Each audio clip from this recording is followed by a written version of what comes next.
Welcome to the April 18th meeting of the Granville Exempted Village School District Board of Education.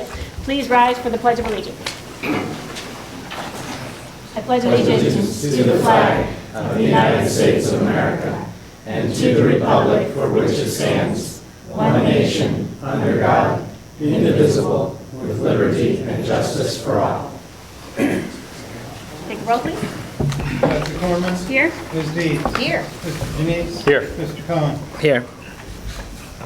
And Mr. Miller will be on his way after a track event, so he's watching his daughter. Coming in. Right? Yep. Yep.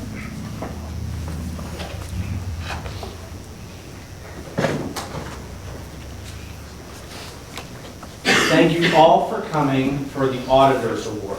I know that's why you all came. It's not why you're here. All right, Granville had an outstanding winter sports season. Tonight, the board, and I know it's hard to picture winter sports on a night like tonight, but deal with me. Tonight, the board is going to recognize students who represented the district at the state level. First, we have several athletes compete in the indoor state track meet. Competing in the Division I boys meet were Granville's Joe Pappas in the 1600 meter, Johnny Lukens in the 1600 meter and 800 meter, and Forrest Lee in the triple jump. And Granville's 4x800 team was Thomas Patton, Tyler Keenan, Dustin Braden, and Rafi DeGennaro in the relay. So also competing for the girls in the Division I meet were Granville's Michaela DeGennaro, 1600 meter winner, just side note. Rosie Lamb in the 1600 meter, Natalie Price in the 60 meter and 400 meter, and Gracie Dennison in the long jump and triple jump. Running the girls 4x400 relay were Destiny Braden, Gracie Dennison, Michaela DeGennaro, and Natalie Price. And in the 4x800 were Destiny Braden, Riley Bruck, Alyssa Christian, and Ellie Dickerman and Tori Flowers. Let's have all of the students come up with their coaches, Jim Green, Dave Augusta, George Brown, and Chrissy Rogerson if they're here. So, come on up, guys.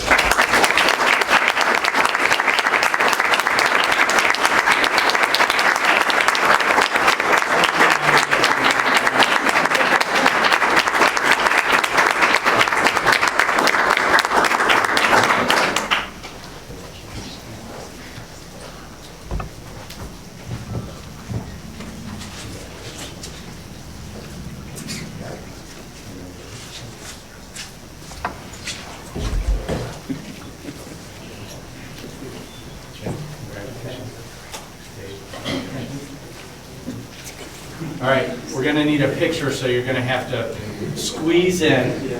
And everybody squeeze in. There's a few that can go in the front, probably. Two-tier. Hey, I'm one of those people. Yeah. Coaches, come on. No, they're good. All right. We just drive the bus. I see the paparazzi back there, so let's go with parents first.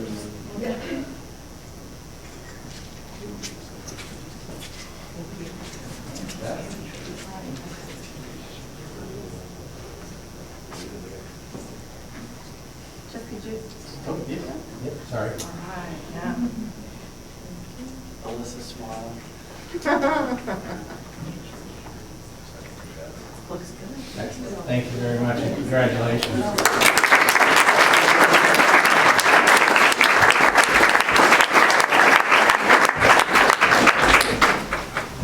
Next, we had 3 GHS swim team members qualify for the state swim meet.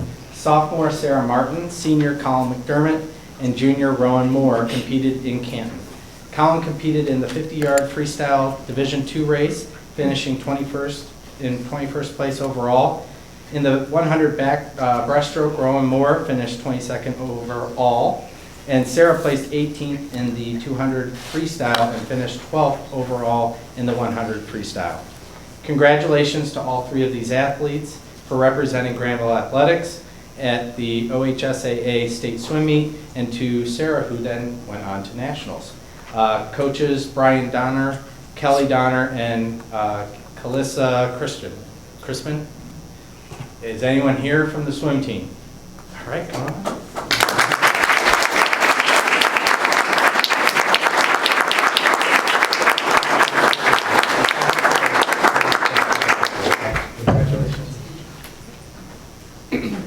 Pictures. Yeah. Oh, yeah. Yeah, right. Okay.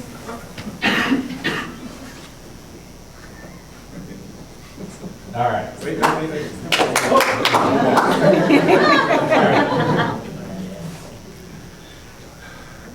right.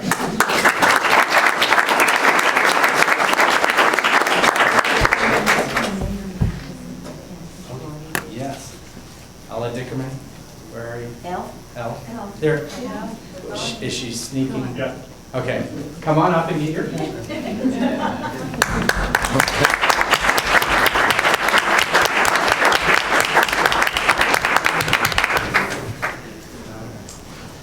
All right, our final athletic commendations tonight go to the wrestlers. After finishing 5th at the Division II district tournament, 3 GHS wrestlers qualified for the OHSAA state tournament. Matthew Holt, I think 182, okay. Luke Mendocino, 152, and Rich Eckel, or Rich. Sorry, he's my neighbor, so I always say it. Alex Eccles, 195. The 5th place finish was the best district finish in Granville history in wrestling. Luke became Granville's first underclassman to place in the state championship. Luke placed 6th in the 152 weight class in Division II. This is the 3rd consecutive year that GHS had a wrestler place in the state tournament. Congratulations to Matthew, Alex, and Luke, and for making it to the state tournament, and Coach Marvin Bright for his tutelage. So congratulations to our wrestlers.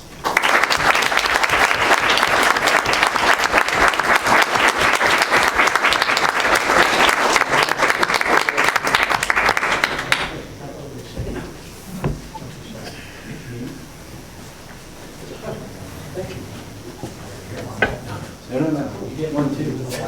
You have it. All right.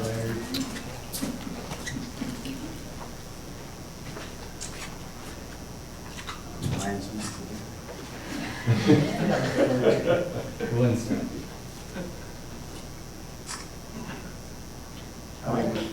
Look good? Wait. Come on, go. These guys?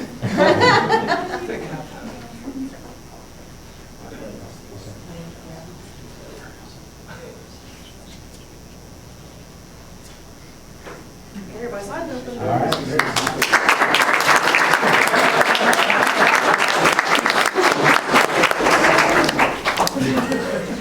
Wrestling is not an easy sport. My dad was a wrestling coach for about 15 years for Euclid City Schools, and that's why I played hockey.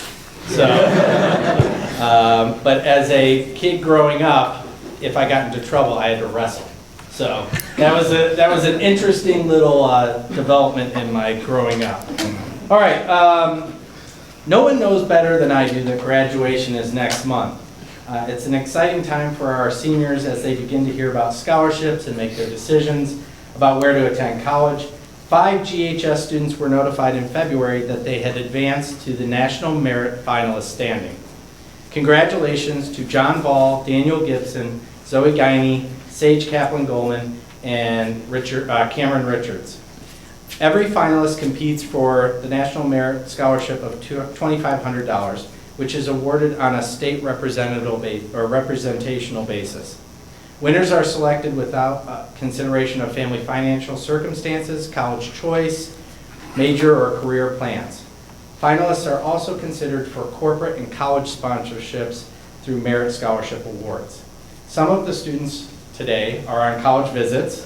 I do believe it was also senior skip day, so I've heard rumors of that, I'm just saying.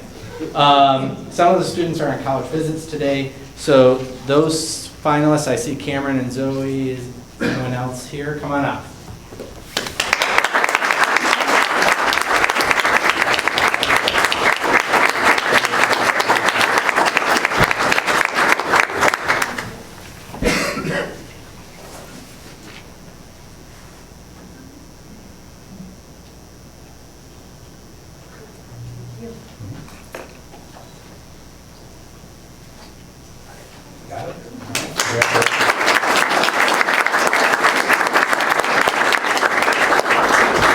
It is truly difficult to become a National Merit Finalist, and we had 5 this year, which is, I think, the most that we've ever had. Is that correct, Mr. Burnett?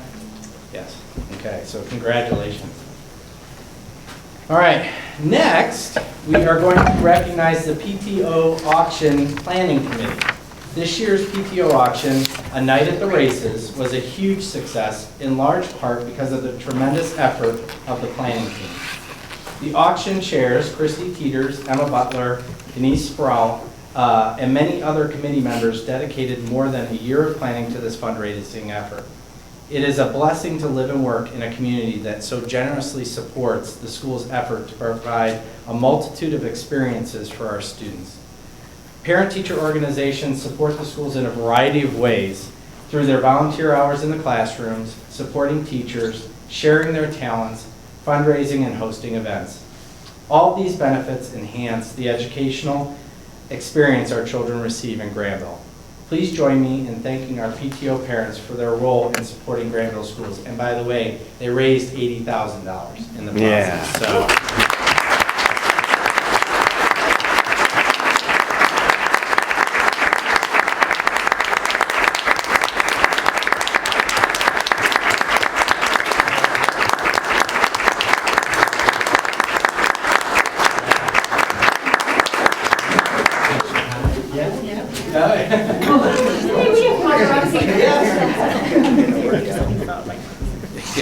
Good thing they have wheels. No one reads that anymore. One. Oh, we got it. I thought it was good. I mean, hopefully it's a good question.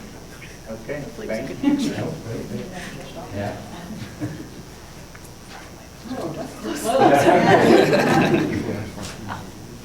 And you know, and there aren't that many ladies. Very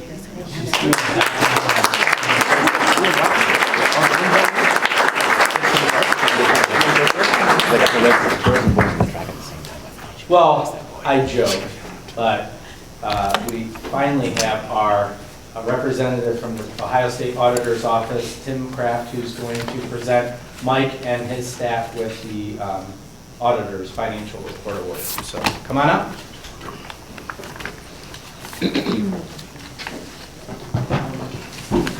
My honor and pleasure to be here tonight. A lot of times when the Auditor State's office comes knocking, we're not always delivering good news. Usually you read about it in the paper, but today's one of those great nights that we get to hand out our highest award that we give out at the Auditor State's office. It's the Auditor State Award with Distinction. To receive the Auditor State Award with Distinction is given to those entities that file an annual capital report, timely financial reports in accordance with GAAP, as well as receive a clean audit report. Clean audit report means your audits, financial audits, not getting any single findings for recovery, material citations, material weakness, significant deficiencies, single audit findings, or any questionable costs. That's a lot of audit speak, but what I like to talk about is how hard it is to win this award. At the Auditor State's audit, we audit every single public entity in the state of Ohio. That's 5,800 forms of government every year the Auditor State's audited. From the Ohio State University to the smallest township in Vinton County. And out of those 5,800 public entities, only 5% of them, roughly, receive this award every year. And so that's to say you guys, as far as the Auditor State's office is operating at the 95th percentile. So they ace their audit for school. Yeah. So with that, I will proudly present Mike with the Auditor State Award with Distinction.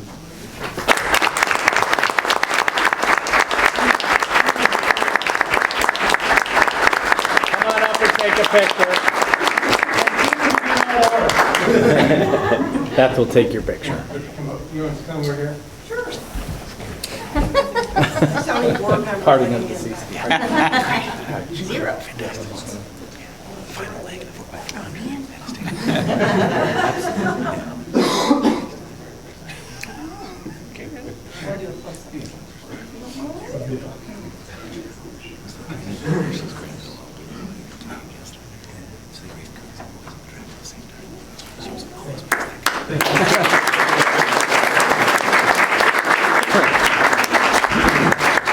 Now, typically at this time, I let everybody leave, but before that, Simon's going to give his presentation from the high school as our student council president. So come on up, Simon. You have a full crowd. Oh, well, thank you very much. You're welcome. It may be senior skip day, but that does not mean all seniors skip. That's right. Way to go, Simon. Good evening. The month of April could very well be one of the busiest times during the school year. Between the arts departments preparing for upcoming events and spring sports in full swing, students' schedules are filled to the brim. This coming weekend, all Granville High School choirs and bands will be attending the state competition being held at Gahanna High School. Symphonic Choir has recently moved to Class AA this year, the hardest class available for music. The spring musical, Pippin, will be held this April, the 29th and 30th. GHS Interact Club, including myself, ran the Granville Rotary meeting April 11th. Students fulfilled the role of president, song director, sergeant-in-arms, greeter, and organized the weekly raffle drawings. At the end of the meeting, the three presidents gave a 20-minute presentation of the activities that Interact Club has organized and participated in so far this school year. Over this past weekend, 80+ Granville students participated in the 65th Annual Youth in Government Program, a mock governmental opportunity, which took place Thursday through Saturday. Of the 550 students that participated, all from the state of Ohio, Granville was by far the largest delegation with over 80. As many of you may be aware, the AP Environmental class has taken on the project of potential remediation of the Granville solvent site. Currently, our education team is filming every step of the process, including interviews with school officials, as well as representatives from the Village of Granville and OSU. Our Access Committee has contacted the Ohio EPA in hopes of getting permission to access the land. Instead of just the Ohio EPA, they have put us with direct contact to the US EPA, making things a little bit more complicated. In addition, we are in the approval process with Lakeland County Parks to install kiosks off to the side of the bike path and next to the Granville solvent site. Lastly, I would like to touch on an event that unfolded today at Granville High School. As many of you are also aware, students made threats to fellow students who are part of the LGBTQ community, making threats to specific students in one case. This demonstrates the closed-mindedness of a few students at Granville High School who need to realize that people are equal, regardless of what paths of life they may be on. Thank you.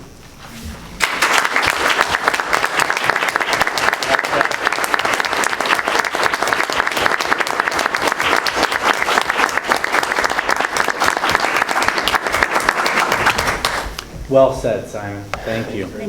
So it does conclude our student portion of the meeting, and it is a beautiful evening, so if you want to leave at this point, feel free to go. Before our staff reports.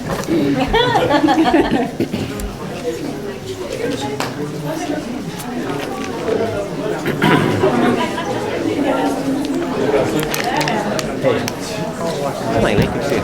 Hi, Mark. I get to speak.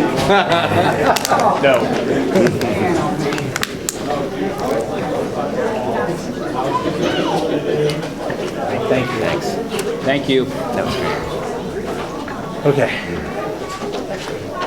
Okay. All right. You forgot to add your welcome to say. Yeah. Okay, so I wanted to start this evening with giving the board a little bit of an update based on the events that occurred last week and kind of just summarize where we're at and where we've been over the last week. So first, I think the biggest question that I've been answering is, so why did we test the water in Granville schools? It actually was a byproduct of several conversations with board members related to the village annual water report. In that water report, there was a section about lead, and it encouraged people that had facilities that were maybe older to potentially have their water tested, because even though the source and distribution center from the village was at non-detectable levels, once the water enters a facility, it can take on some contaminants in those areas. And so we felt it was prudent to find out what we were dealing with. Now, obviously, we were hoping that everything would be fine. And we found out that it wasn't, and so we're going to address that. But I think the situations across the country in Flint, Michigan, and a couple other areas have really brought this to the forefront of the conversation, not only in Granville, but I think across the country over the next several weeks. And due to the age of our facilities, we knew that we could have potential issues if you know, some of our pipes or our water facilities were older than obviously some of our newest facilities. So, timeline, Granville Water Department conducted the first straw test on March 30th. Just to give you a little lesson in water draws, first draw is exactly what it sounds like. The water sat idle in the water fountains for about 6 hours, and then the first draw was the sample that we took. So it is probably the highest potential level of contaminants because it's been sitting for 6 hours. So that's called a first draw test. There's also something called a flush test, which is exactly what it sounds like. You flush the system, then you take the sample. The results were received on six test sites on April 13th, which was last Wednesday. Within a half an hour of getting the results, we had disabled all of the water fountains across the entire school district, including those that were up at the intermediate school. And we provided bottled water. I want to give a shout out to Lowe's on Hebron Road, who reached out to us and said, we'll stockpile water and get it on pallets for you and we'll deliver it for you. So, you know, we need to recognize community supporters that jumped in to support us during this process. As we were collecting information, we started collecting information from the GIS water system, which technically we are the public water service provider for GIS because GIS is on an independent well system. So we are required by law to test that water annually and then periodically throughout the year. So we pulled those independent contractor reports and it showed non-detectable levels. So we quickly, on Thursday, lifted the ban for GIS and allowed them to start drinking the water up there. The other areas we continue to have disabled as we go through the process of testing, which I'll talk a little bit more about. From a communication standpoint, we had immediate communication with the Village Water Department, the Licking County Health Department, and the Ohio EPA. I know a lot of times the Ohio EPA gets maybe a bad name. In this case, they were very proactive and helpful to us, suggesting multiple things to us to do to help navigate this conversation. We quickly communicated to the administration, the staff, parents, and community. Obviously, we had initiated the test, so we wanted to be transparent about the results. And so we put the information out for general consumption, and obviously that became a hot topic in the media. But again, we asked for the information, and we had to be transparent about what the information said and what we were going to do about it. I sent home a Monday or an update today, and I plan on doing another one Wednesday of this week. So what have we done? At this point, we had to work backwards. We have to test all the supply lines within the school first. The initial tests were at the water fountains, which is actually the furthest end user. So we wanted to back it up and make sure that our pipes were did not have high levels of lead in them. So we tested all 35 or 36 sites today, and the results will be pending. It does have a little bit of a lag time in the results, so it's not like you test it and immediately you get feedback. So that is going to delay the remediation plan, but it is something that we're going to have to do on multiple occasions. We're going to have to test, retest, test, and retest. We are exploring different possible resolution options, anywhere from filtration systems to direct plumbs. One of the things that we were concerned about is that the chilling coils within most of the water fountains are sweated at the ends with potentially a lead-based solder. So we're working on potentially bypassing those and just using a bubbler system with a direct plumb. I've learned more about plumbing in the last week than I ever want to know, and lead as well. So the other thing that the Ohio EPA suggested, and we worked with the Department of Health to make available, was a free blood test. It's a finger prick test. It's kind of like a glucose test that is fed into a machine, and you get a result of your blood lead level within 3 to 5 minutes. So we're offering that Thursday, April 21st from 4 to 7. And teachers and students can come up and get their blood tested. There is a form that you have to fill out for the health department, but we wanted to make that option available in case parents were truly concerned. Now, I'm in no way minimizing this. However, I do want to ease some fears because the way that we did the testing with the first draw is not how our water fountains typically operate. They're run continuously throughout the day. So the likelihood of it being at a really high level of lead all the time is very, very minimal. But that being said, we're taking this seriously and we're going to work to find a resolution that is satisfactory to me as a parent, to you as a board, to me as a superintendent, and to everybody sitting in this room. So that kind of gives you an idea of what we've been doing. Does the board have any questions about what's been going on or next steps? Where's the lead testing? Where is the lead Where's testing? Blood test. The blood test? Oh, it's at the high school in the GHS auditorium. Thank you. Is there any kind of typical data for what first draw versus flush testing usually does from the fountain manufacturers or just other experience like that to kind of give us an idea? Like I bet it's all over the place. Okay. So what I do know is that other areas in Granville were tested with a first draw test and passed at non-detectable levels. Also, our kitchen sinks or our direct faucets also passed at non-detectable levels. So it would indicate, all indications are that the issue is in the water fountain. Good. So maybe this one's fixed. Great. The testing that you've just done on the pipes, results will be at least 5 days out. Yeah, I would we've asked for them to be expedited. We will see how fast they get back. We have to drive them into Columbus to the vendor, and then we have to get the results back as soon as possible. But I know there was almost a 10-day lag the last time we're hoping that that's shorter. And in the interim, we're not using the water from, That's correct. Until further notice, we will be using bottled water system, or bottled water in the classrooms. I will tell you, the first day, bottled water consumption was really high. Everybody was very thirsty.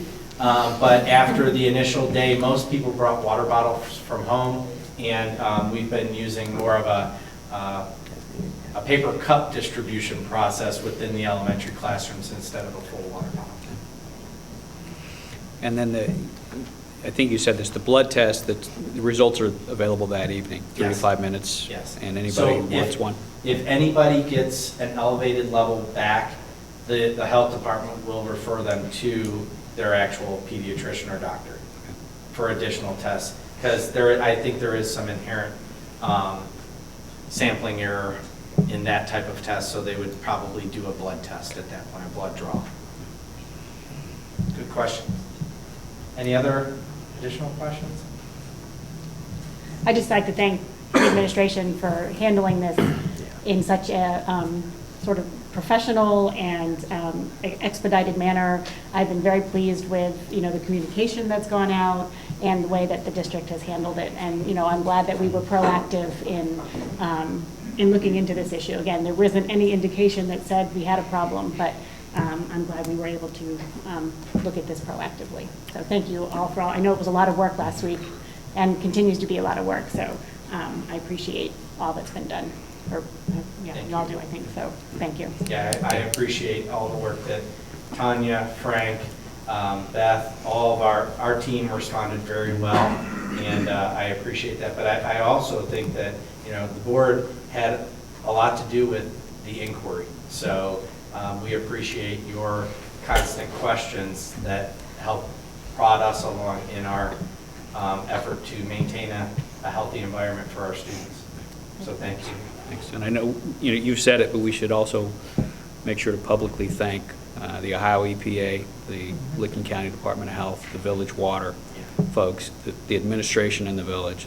Everyone has been extremely responsive and available and helping you to put out the information they put out within hours of getting the test results. Thank you. Okay. I think I'm next as well, but I'm going to scoot over here. All right, I'm actually going to lump two things into this next report on the high school, middle school, intermediate school, and elementary school handbooks, first reading, as well as the policy documents that I sent to you last week.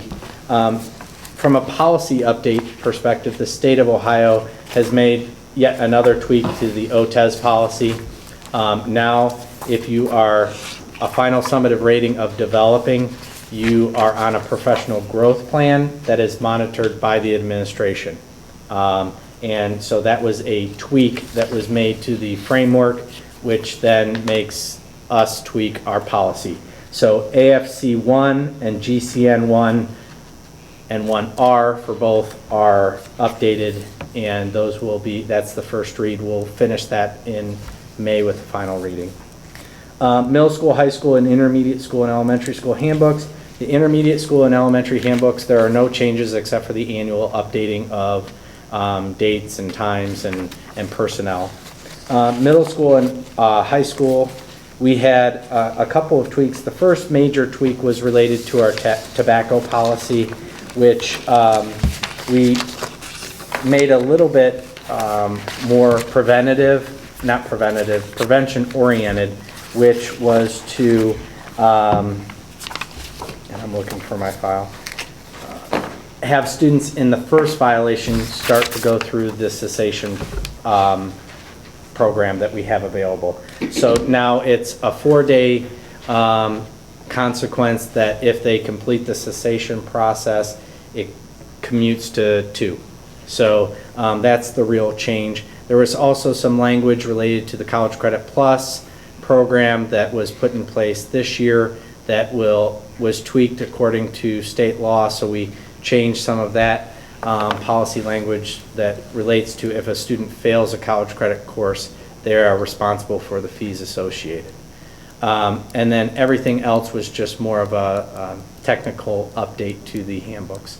Obviously, we're talking substance abuse tonight as well, so that could be, this is the first reading of the handbooks. If we wanted to make a recommendation in May, we can, but I think we have talked about there being multiple steps to this conversation.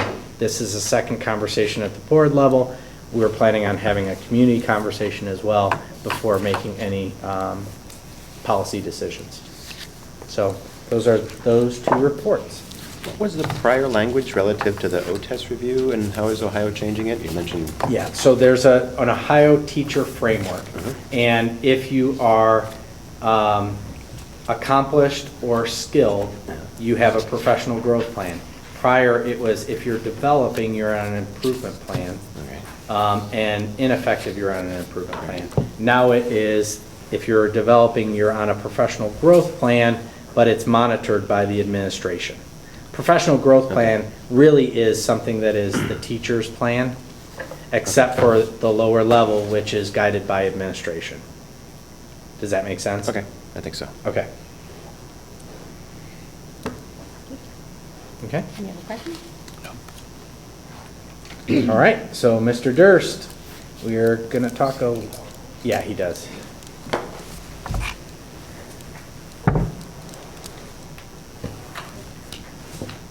Mr. Durst is going to be giving two presentations, one on substance abuse and the other is on the OAS survey, which is related to the Pride survey results that are going to be talked about here.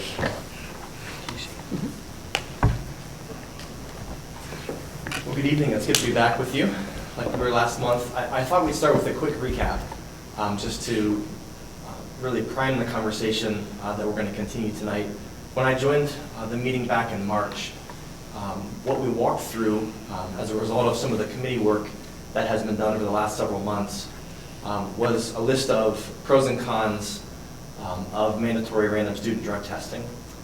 It also included information about one specific opt-in program called the Drug-Free Club of America. We refer to that as just DFCA. So if you hear the acronym DFCA used again tonight, that's what we're referring to. I do want to say quickly that in that pros and cons section, I think that everyone acknowledges that there are certain benefits that come with the testing program, but that there are also concerns that are raised by it as well. And so it really was more of a fact-finding presentation that communicated information relevant to both sides of the coin when you're talking about mandatory versus opt-in. And I think that collectively we all acknowledged that community level consideration is necessary before any type of recommendation is made. I know that I heard that from the board level the last time we were together.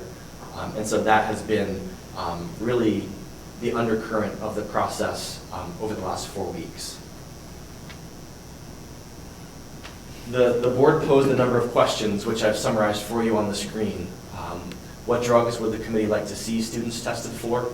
And then does that specifically include performance-enhancing drugs? What would we advertise in terms of the tested drugs? What substance abuse education is currently happening in the K-12 system? And then is there the potential for change if some form of testing, either mandatory or optional, is brought into play? And then finally, what additional information does the PRIDE survey yield to help us make this decision? And just to refresh everyone with the PRIDE survey, that is a survey that we started giving about 8 years ago. We have not given it every year for the last 8 years. We've given it according to federal grant requirements. Through Our Futures in Licking County, which is a Licking County coalition, the PRIDE survey has been funded for all of those administrations. They were annual, but then they read deeper into the grant requirements and guidelines, and they discovered that they could give them on an every other year basis, and so that's been the operation for the last several years. And that primarily was done to sustain the funding of the grant. So as a committee, we met again to review this question of what drugs would we test for. A funny thing happens when an article is published that the Greenville Schools has had conversations about a drug testing program. And the funny thing is that vendors start to email Jeff and I with great deals. And so from that... Be careful what you specify great deals are being offered. Yeah. According to them, they're great deals. What they have presented to us, and what we've really used for some of this conversation, are what they would consider a standard substance abuse panel. So those first items listed, that comes on the standard panel. Now this vendor specifically, that's a $29 panel. Maybe there's a dollar fluctuation here and there, but I have to believe that if we surveyed 50 vendors, they're going to land in the same zip code in regards to test and the fee associated. So you can see there that the common sense drugs or substances are really included on that $29 test. As we spoke as a committee though, we felt like we really needed to be including some things that were not included on that standard panel. I've listed those for you at the bottom of the screen. And the four really being the ETG alcohol, ecstasy, anabolic steroids, and synthetic THC. There's some debate on synthetic, to be honest with you, because synthetics are basically created by chemists. And so if we are testing for a specific chemical composition and one chemical compound is altered, then we're not testing for the correct thing.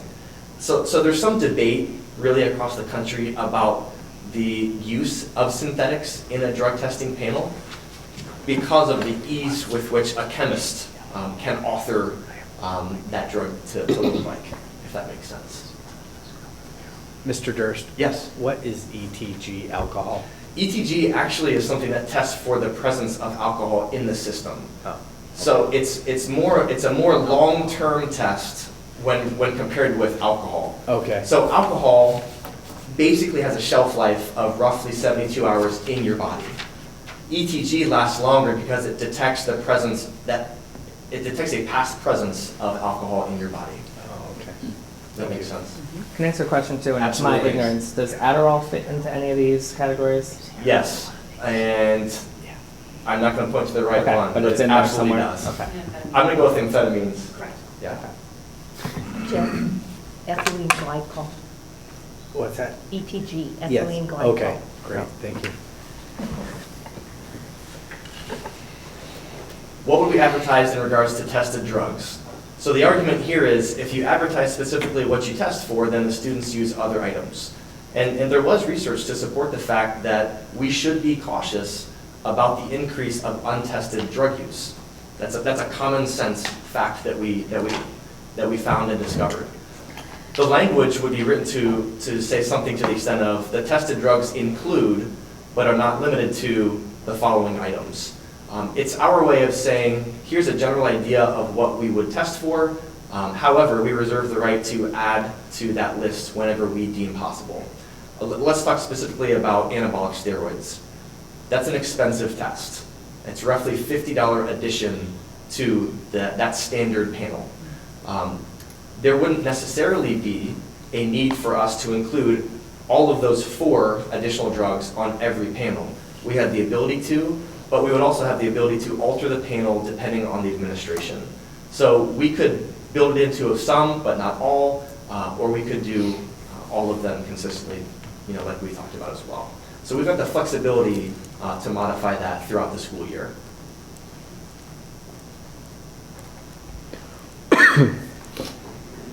What drug abuse education is currently in place?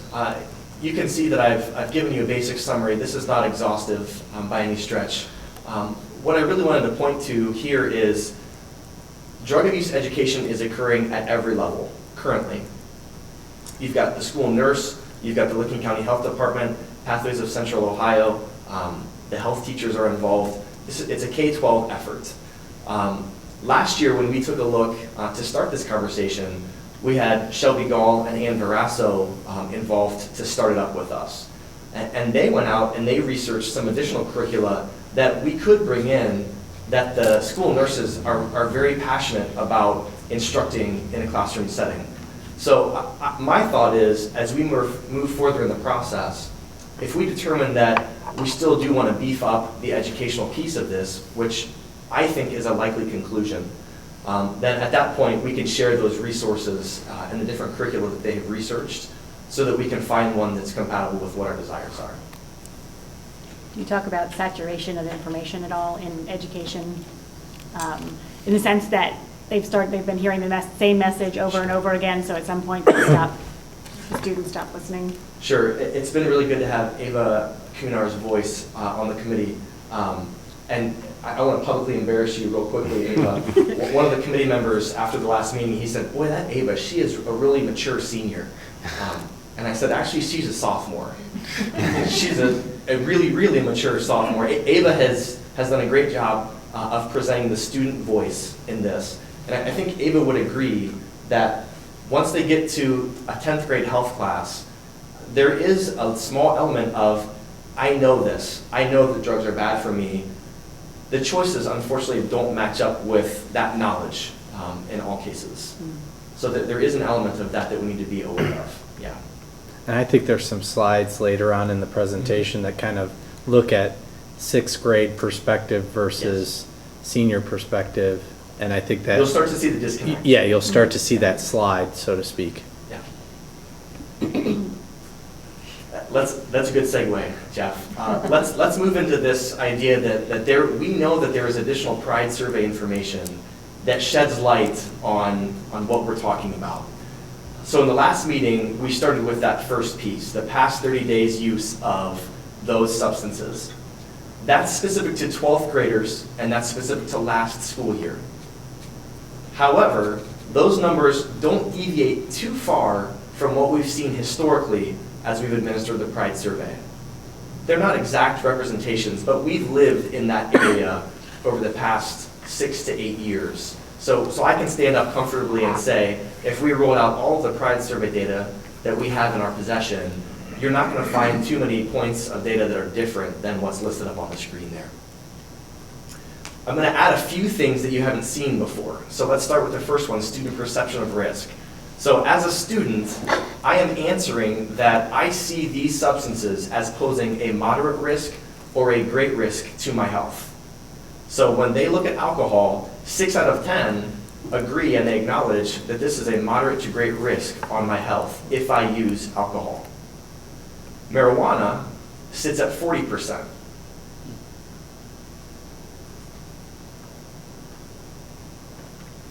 Now let's start looking at some of the ways that we have students maturing through the system. And I want to help you understand again what this question is asking. This comes back to student perception of parent disapproval of use. So the question asks the student, would my parents disapprove of my use of the following items? And so this counts those ratings that are in the wrong or very wrong. My parents would consider it wrong or very wrong for me to use tobacco. You can see there in the 6th grade, now again, this is last year's survey, so this is 2014-15 6th graders compared with 2014-15 12th graders. You see a progression 98% to 89%. Alcohol is not too dissimilar, 96% in 6th grade, 89% in 12th grade. Again, my parents would consider it wrong if I use these things. Those numbers are solid. We like to see this. Student perception of parent disapproval of marijuana and prescription drugs. Again, when you're at 9 out of 10 parents or 8 out of 10 parents, in the student's eyes would disapprove, Mr. Bernath always says perception is reality. So this student perception that their parents would disapprove of their use, again, these are encouraging things. Our students have gotten a message at some point that their parents would not approve of them using these substances. Friend disapproval is where we get concerned. In 6th grade, we're at 93% for tobacco, and in 12th grade, we're at 44%. So this is the same question, but it's, would my friends disapprove of my using these things? In alcohol, you see 92% to 41%.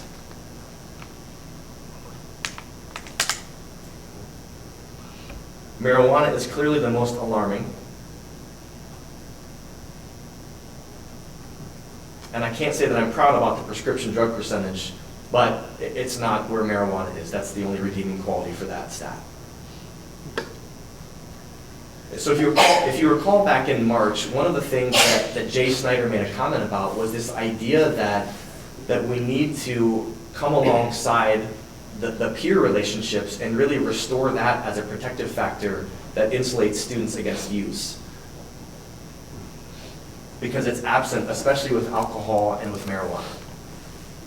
So Matt, let me ask you, that's obviously a very troubling difference from parental approval, and sort of, I suppose, lines up with the Pride survey showing 51% use of alcohol and a lesser number of marijuana. But, and this isn't what you were tasked with, but what do we do about that, the peer issue? Is it an education issue alone? How do we assess that? How do we pull in that expertise to address that? Yeah, I do not believe it's an education issue alone. I honestly believe, and I do want to normalize this to some extent, you're going to see this progression regardless of what school you look at. I'm not going to tell you that it's as severe as 26%, but the progression from 6th to 12th grade is going to move in this direction. This is the trend. That said, I believe it's more of, I like what Our Futures has done from a coalition perspective, where they've involved local business, they've involved mental health and public health, and they've really gone out into all the sectors that feed into the greater Licking County area. I wonder to myself if we can't replicate some type of an effort like that in our Greenville community area. I do believe in the saturation effect, and I think that the message does begin to fall on deaf ears. But I also believe in the power of peer relationships and peer persuasions. And so if we can take the 90 kids that we had at After Prom Saturday night and we can make that 390 kids, then we've got an environment that's created for a student to come and be substance free. We're making steps with this, but boy, they are slow steps. We had a club fair that we ran in the fall that was really successful. And so our club membership across the building dramatically increased. We really wanted to connect 9th graders with 10th graders and 10th graders with 11th graders, because the student voice was, we are connected inside of our grade level, we are disconnected as we move through 9 through 12. So I personally believe that those type of relationships and those type of programmatic activities are really critical. But I know that it's hard. It's not going to be a magic pill that we swallow and it's fixed like that. I think in a lot of situations, when you look at change of behavior and beliefs, it's clear that the students believe that it's perceptually wrong, that you shouldn't be doing drugs and alcohol, okay?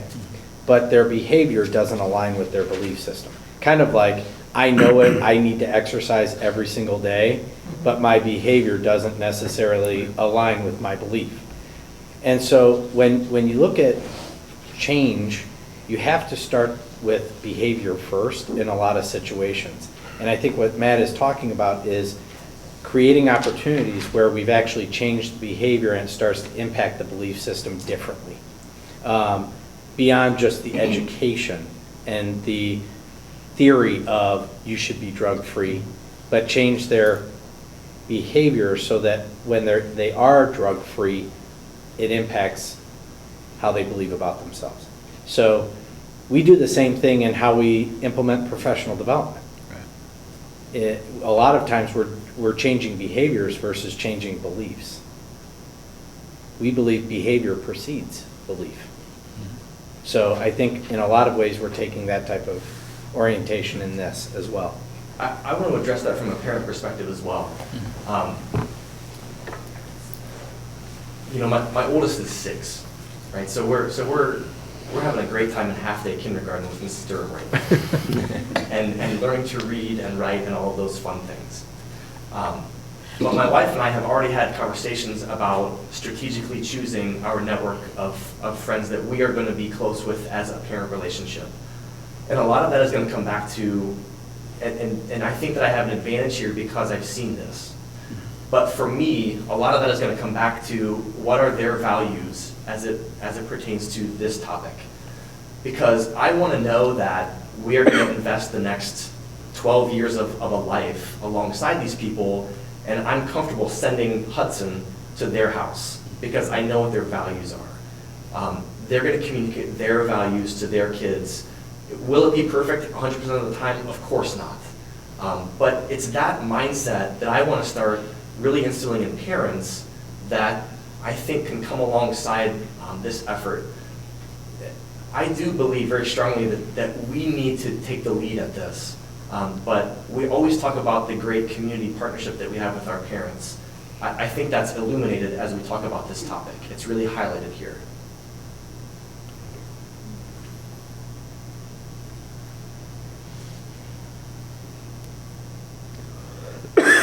An unintentional segue into this bit of information.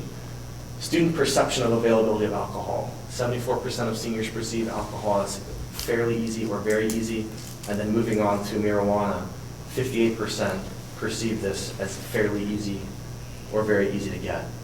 So this is a graduating senior, and you've got 3 out of 4 that are saying, if you want alcohol, I can go out and find that for you this weekend. I want to go back to the coalition mindset. With Our Futures in Licking County, they had a reward and reminder committee. And what that reward and reminder group did was they just did very simple things called compliance checks. And so they partnered with the Newark Police, with off-duty officers, to take juveniles to locations that sell tobacco and or alcohol, and they attempted to purchase. And it was really very simple strategy. If the clerk or the person selling or running the store that night did their job and they did not sell to a minor, then they gave them a reward. Englefield Oil did a lot of donations for this effort. And so they would give them a Duke and Duchess gas card, and they would just say, thank you for doing your job and not selling for a minor. They're rewarding the behavior that we want to see. They would also send a letter to the owner of that franchise naming the person who did their job and letting them know what they had done. Now, if there was a need for a reminder, then you remove the reward card. The letter still goes to the franchise owner with obviously a very different message. Things like that at the community level strengthen our ability to keep our youth substance free. Now, if we look at the locations that can sell in Granville, fortunately, We don't have that many that are going to be able to sell to a minor. But, as Ava pointed out in our last meeting, students understand where they can go in Newark to get what they need. So the mindset that needs to continue to move through our futures that helps our efforts is this idea of rewards and reminders.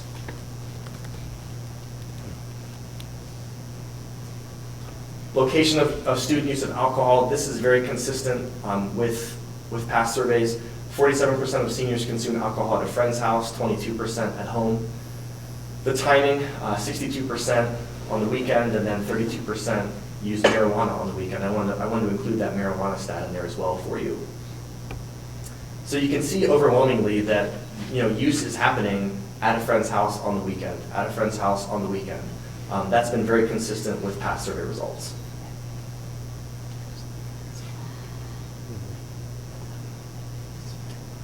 I think what comes next is really a conversation about next steps. Party with all the kids, change the stitches. Like we talked about in March, we want to engage the community with a discussion about this and a conversation. Because opt-in testing, mandatory student drug testing, those are factors that will contribute to moving in the right direction with these numbers. But again, I believe we all can acknowledge that if we implement an opt-in program or a mandatory program, we're not solving the issue. We're helping it. Maybe it's a Band-Aid approach, but it's really a larger community issue that we're facing.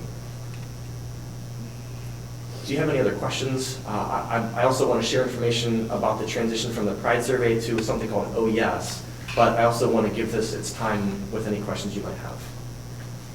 And you can ask questions now, but we're also going to have a board discussion about substance abuse as well. So feel free to ask your questions. So you talked about next steps.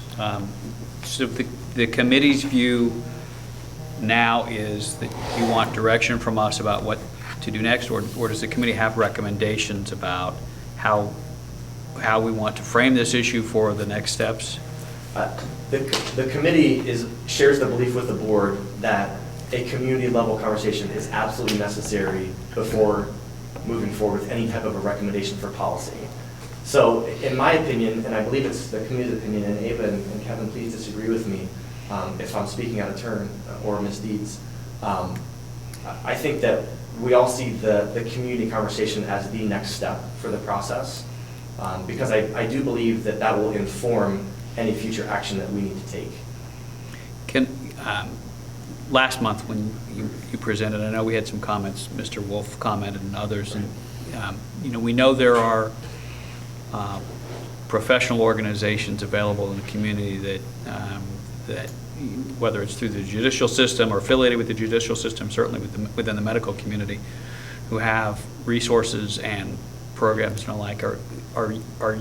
Has the committee been reaching out to those resources now, or is that something you consider to be sort of future steps? That's actually now and future. That's going to be both. We have by no means exhausted all of the professionals in terms of reaching out to them.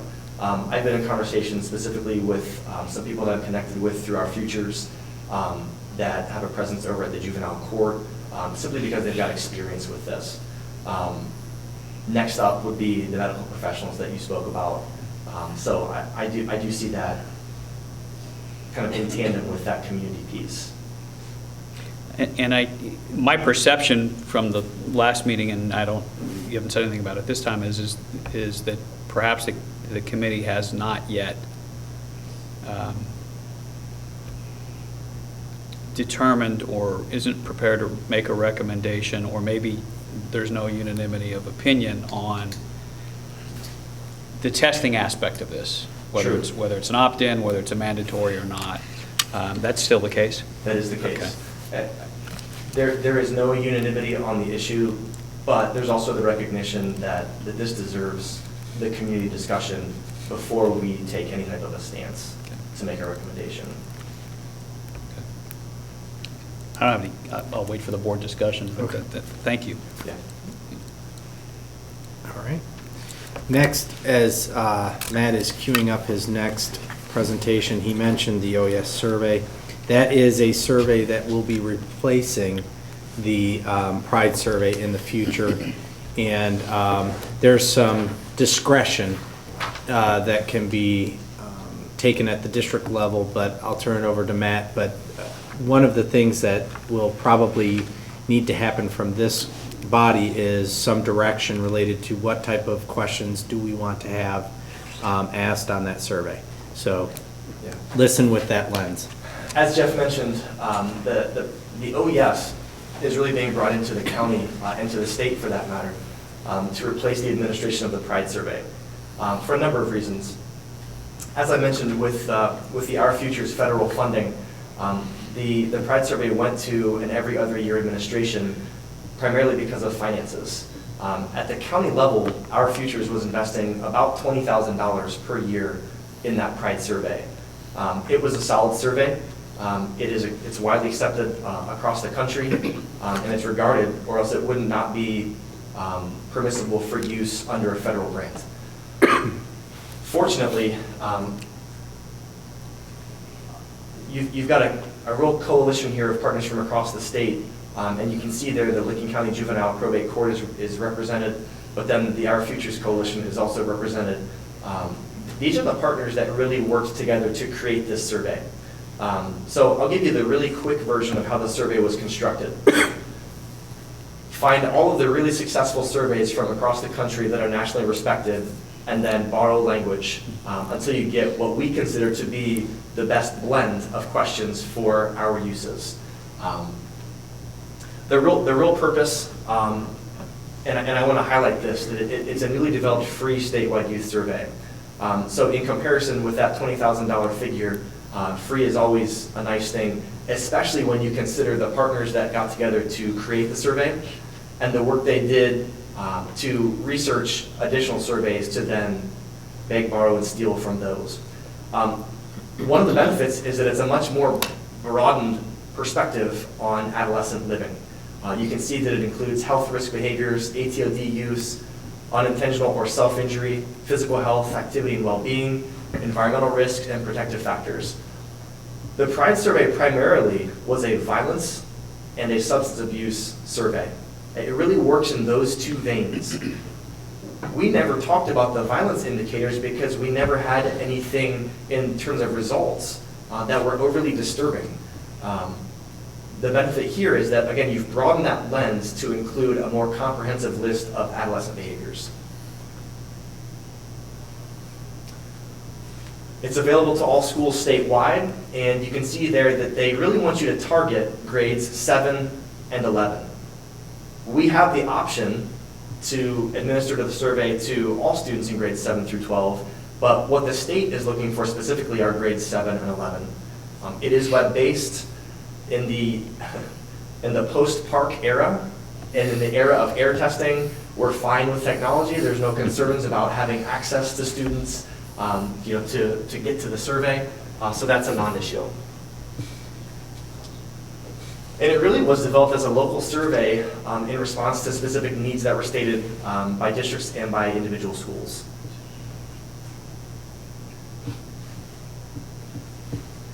Here's what I like about it. It talks about risk behaviors. It does work towards that creation of awareness because it's more comprehensive.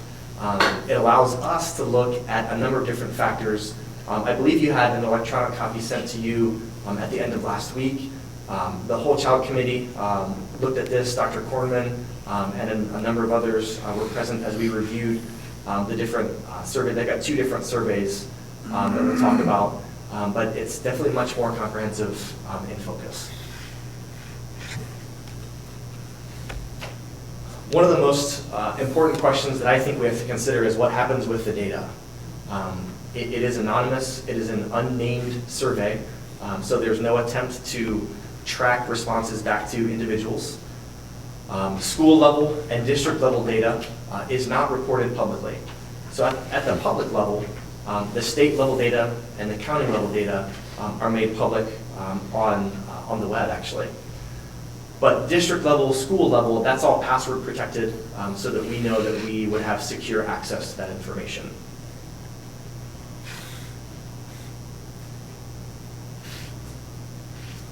Completely voluntary, takes about 15 minutes for students to complete.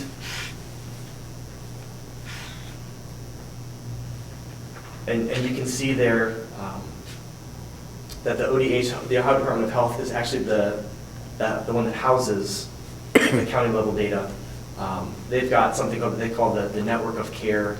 That's basically a data hub that they have in their system. And so they would be the ones that then house the data.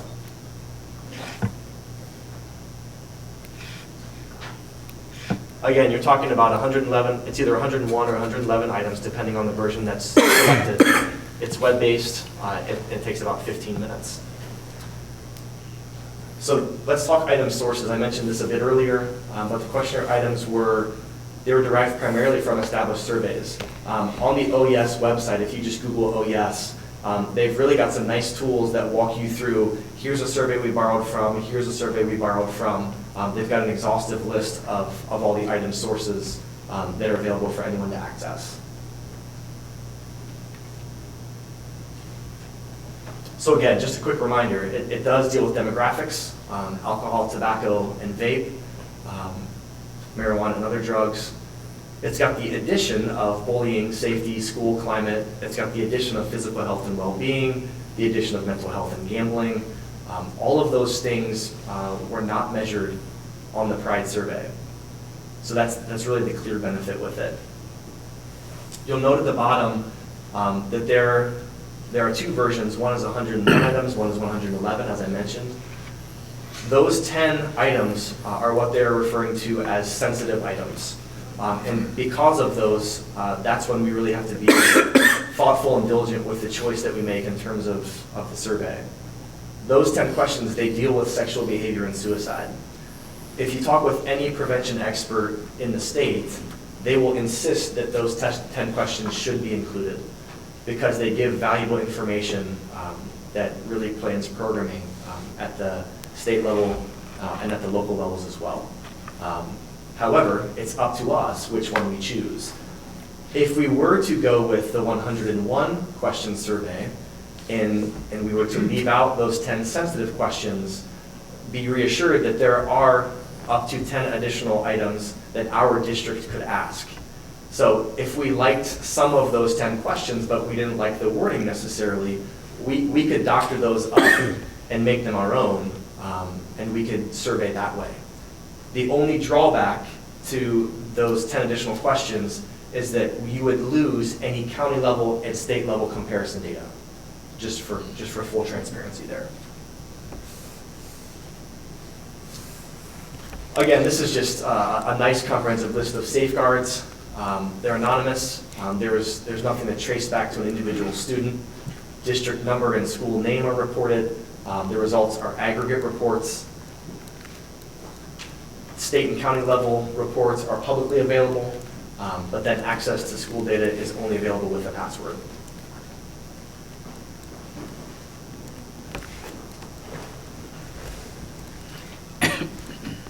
You can see there that they really tout the reliability and the validity of it because they've items sourced from other surveys, and it's definitely something that we can use as a tool for positive change.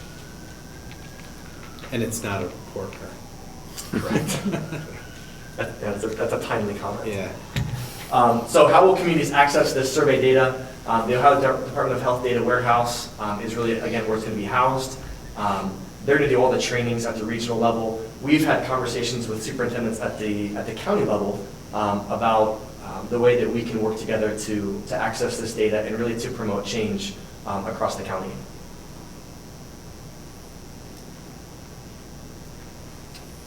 And again, just a reminder that district and school is only available through passwords. So we had a conversation, the Our Futures Coalition had a conversation with county superintendents, I would say probably six to 8 weeks ago, for them to kind of measure the applicability of this survey in their districts. And then we're going to come together at the end of the month to kind of reconvene and continue that conversation. One of the differences with the PRIDE survey is that this is administered in the fall. PRIDE survey is administered in the spring. If you ask me, the fall is a much better time to give a survey because we're not run ragged and exhausted from the school year. Again, just being fully honest with you from that student perspective on things. The transition from Pride to OES will not cause us to lose any trends that we've been looking at. We talked about this idea of past 30 days of use. Those questions are written directly into this OES survey, just like they were written into the Pride survey. The first thing I did when I got a copy of it was I went and I highlighted to make sure that we were going to be able to continue tracking those numbers. Although, do you think there's a seasonal effect to the I use do. in the last 30 days, so that in the fall we might get a lower? I do. So. Yes. We saw an impact with our own exit surveys from the first week in May to the first week back from spring break. That first year that we switched the administration time of those surveys, we even saw a change, and that was only 4 weeks of change. We've lived in that week after spring break since that point, and that was a good move. So yes, I do think that some of the adjustments in that first year could probably be attributed to that. So remember, this is an optional test, so kids can opt out. Correct. Penalty free. All of the, yeah, and let's call it a survey rather than a test. Yeah. Yeah. The, Sorry, I had That's testing okay. on my mind. It's one that is, it's optional, and we would run it through passive consent, just like we've done with the Pride survey. So we would do publications from the building levels to inform parents that we're going to be administering the survey. If they wish for their student not to take this, then they simply opt out of that. OES already has a form generated that we could put out that's an opt-out form, and it's no big deal if students decide to opt out of it. It's perfectly fine. I think the challenge is going to be, even for me, with a 6th grade daughter moving into 7th grade, some of the sexual behavior questions, I probably would have to have some prep, just so she could truly know what they were asking, which is a good conversation to have as a parent, but it is something that I want parents to have access to prior to, so that they can make that decision, an informed decision. But I know that the whole child committee said, do the full battery, all 111 questions, correct? We were comfortable with the 111, but we also recognize that Yeah. not everyone could be comfortable with those 111.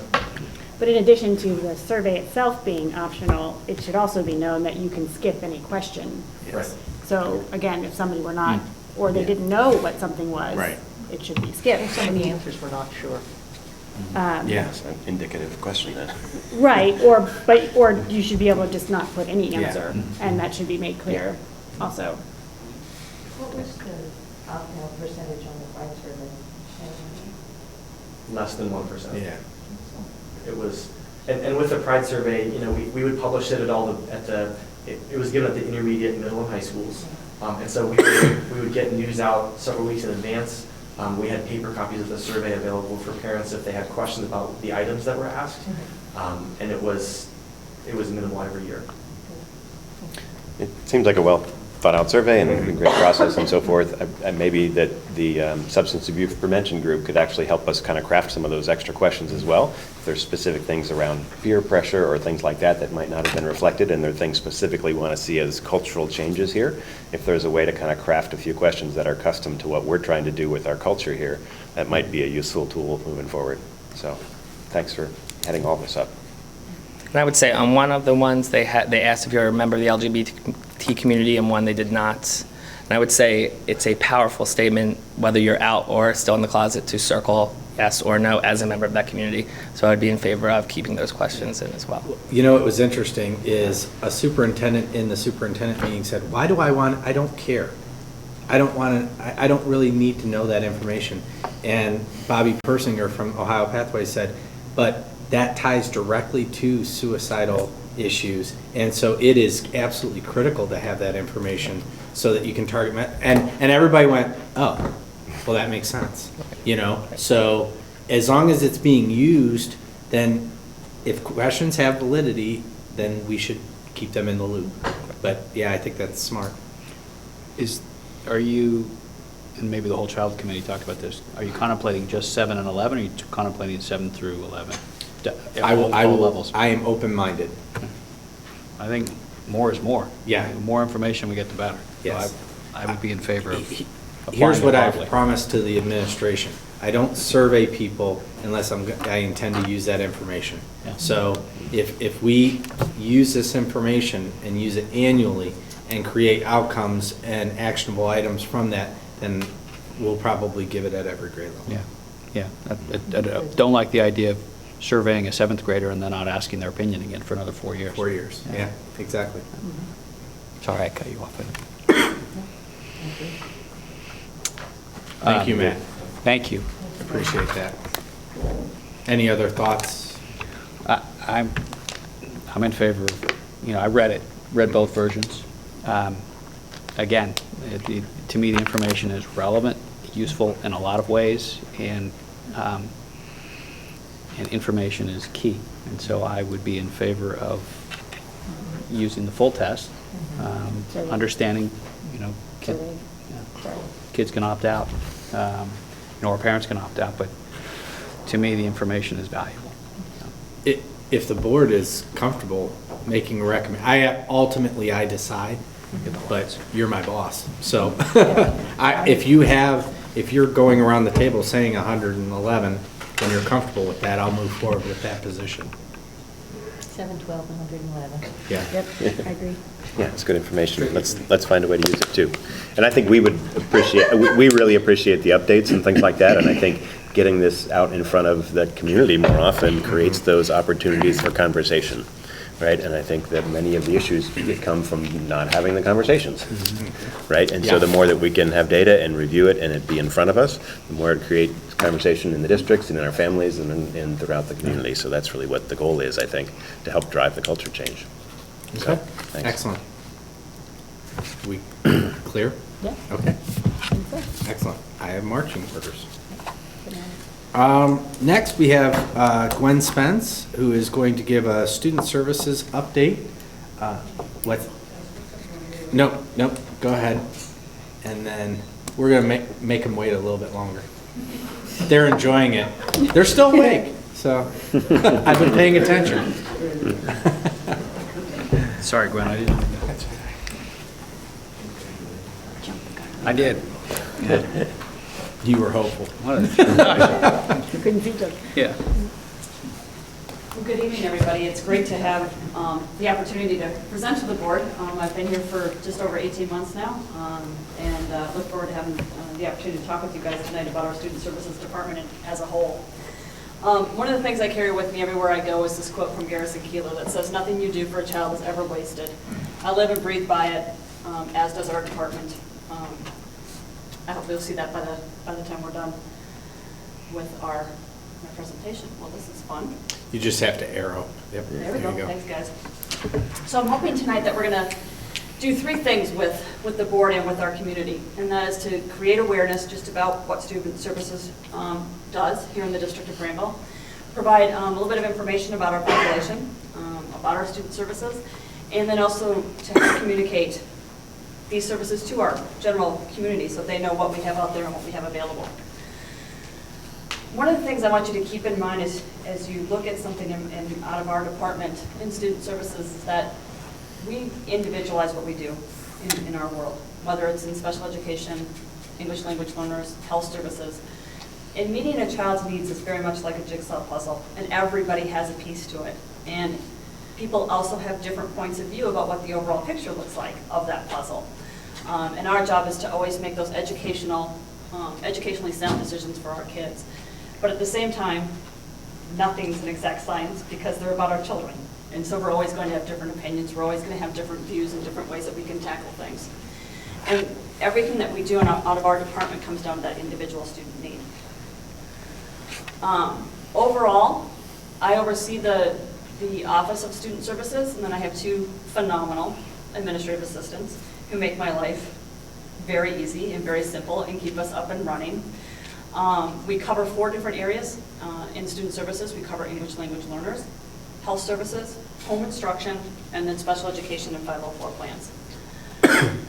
English language learners in our district, we have about 25 in the past year in our district. Right now we have 1 teacher.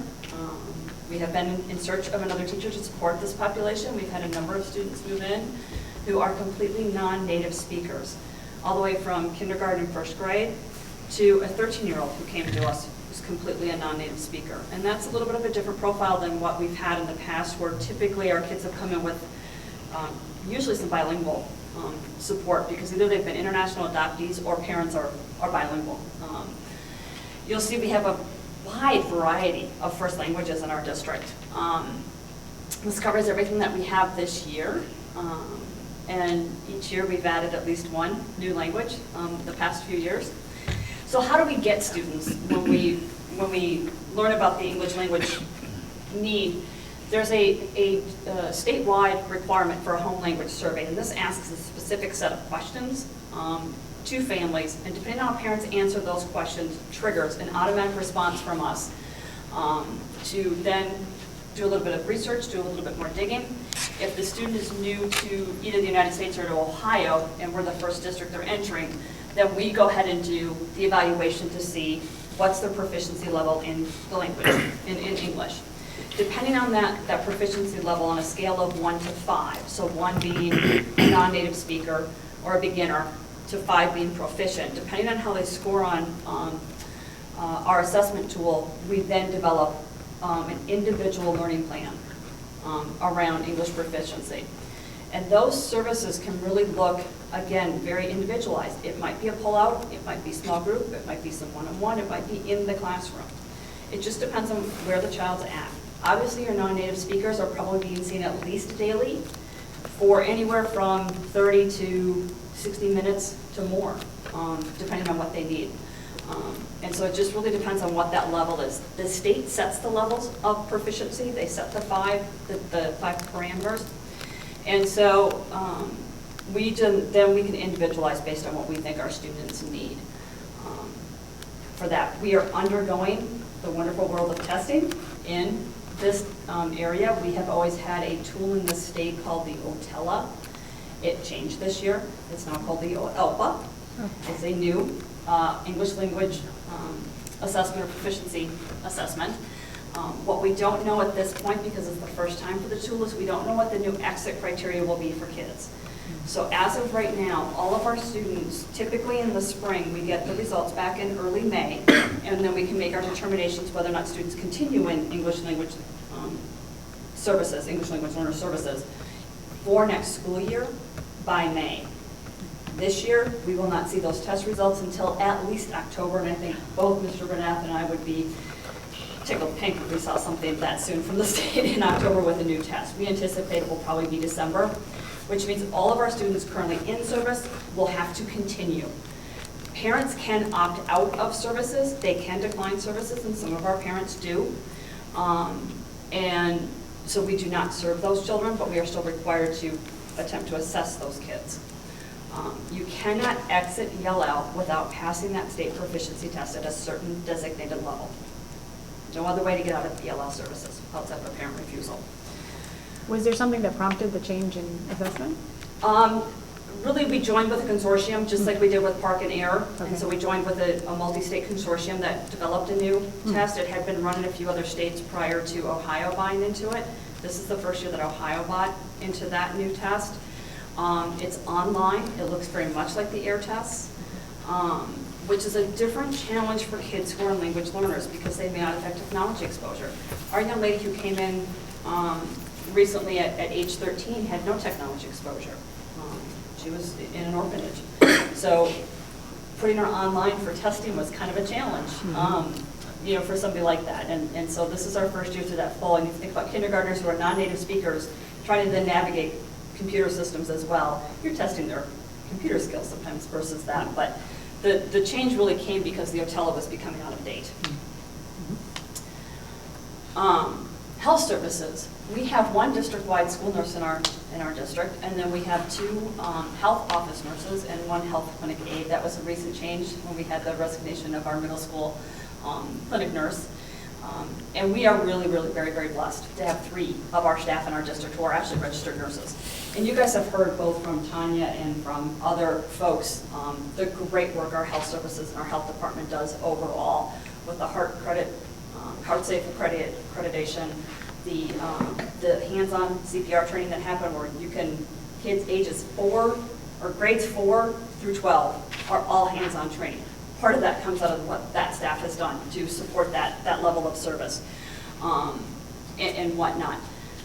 They also work very hard with both wellness-related activities, the whole child committee, things like that, that really look at the overall well-being of our kids. Their newsletters are up to date. They're constantly looking at research, looking at what's best for kids. They are big proponents of that get out and move piece for our kids and get out of that technology blue screen. You start talking with any one of our nurses and they won't stop. They are just passionate about the fact that our kids have to get out there and move and play and whatnot. Obviously, the biggest chunk of our department is our special education services. We serve approximately this current year, 328 students in special education. Again, thanks to the diligence of both of my administrative assistants, that's a little bit of a different number than what you guys had earlier, but they found an error in my addition. So we have 18 intervention specialists that we support in the district across pre-K through age 21. We have 10 educational aides, and those are distributed throughout the buildings.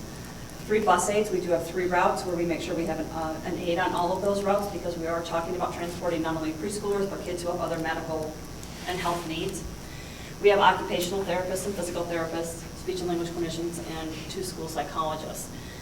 For our kids who have other needs outside of what we would typically handle with just our in-staff, our district staff, we also have a behavior specialist that we work with 2 days a week who's here to help support our kids with behavioral needs. We found a teacher of the deaf, hard of hearing, which is a rarity. I do not share that with a lot of my colleagues right now, because she's a very precious commodity. They can be difficult teachers to find. They're difficult teachers to, there's just very few of them. We have an educational audiologist out of OSU who helps support some of our kids who, we have this huge increase of kids with hearing needs that happened over the course of this past year. And so an educational audiologist really comes into play to make sure all of our equipment is working correctly. Not only the kids' hearing aids, but then their FM systems, that then they listen to that communication piece from their teachers. So she's been vital in that. We have a teacher of the visually impaired, and then an adapted physical education teacher for just a few students who have that piece. Our physical therapist does most of our supports for our kids who have physical needs in physical education. And so that the adaptive physical education teacher just sees a very, very small number of kids in our district. Actually sees them in some of our out-of-site places. You've heard about special education and 504s in the past, not only from previous directors, but you just know that language being board members. You've heard that before. Section 504, I just wanted to remind you that that is a part of a Rehabilitation Act from 1973, recently updated in 2009. It's a civil rights act. The 504 is a birth to death law where we cannot discriminate against kids based on, or discriminate against adults, discriminate against anybody who has a disability, based on a disability. That disability has to be a mental or physical impairment that's known to hinder a major life activity. Learning is obviously considered a major life activity. What happened in 2009 is the law was broadened. And it makes that there's never been clear definitions like it is in the special education law. The Section 504 law is very broad.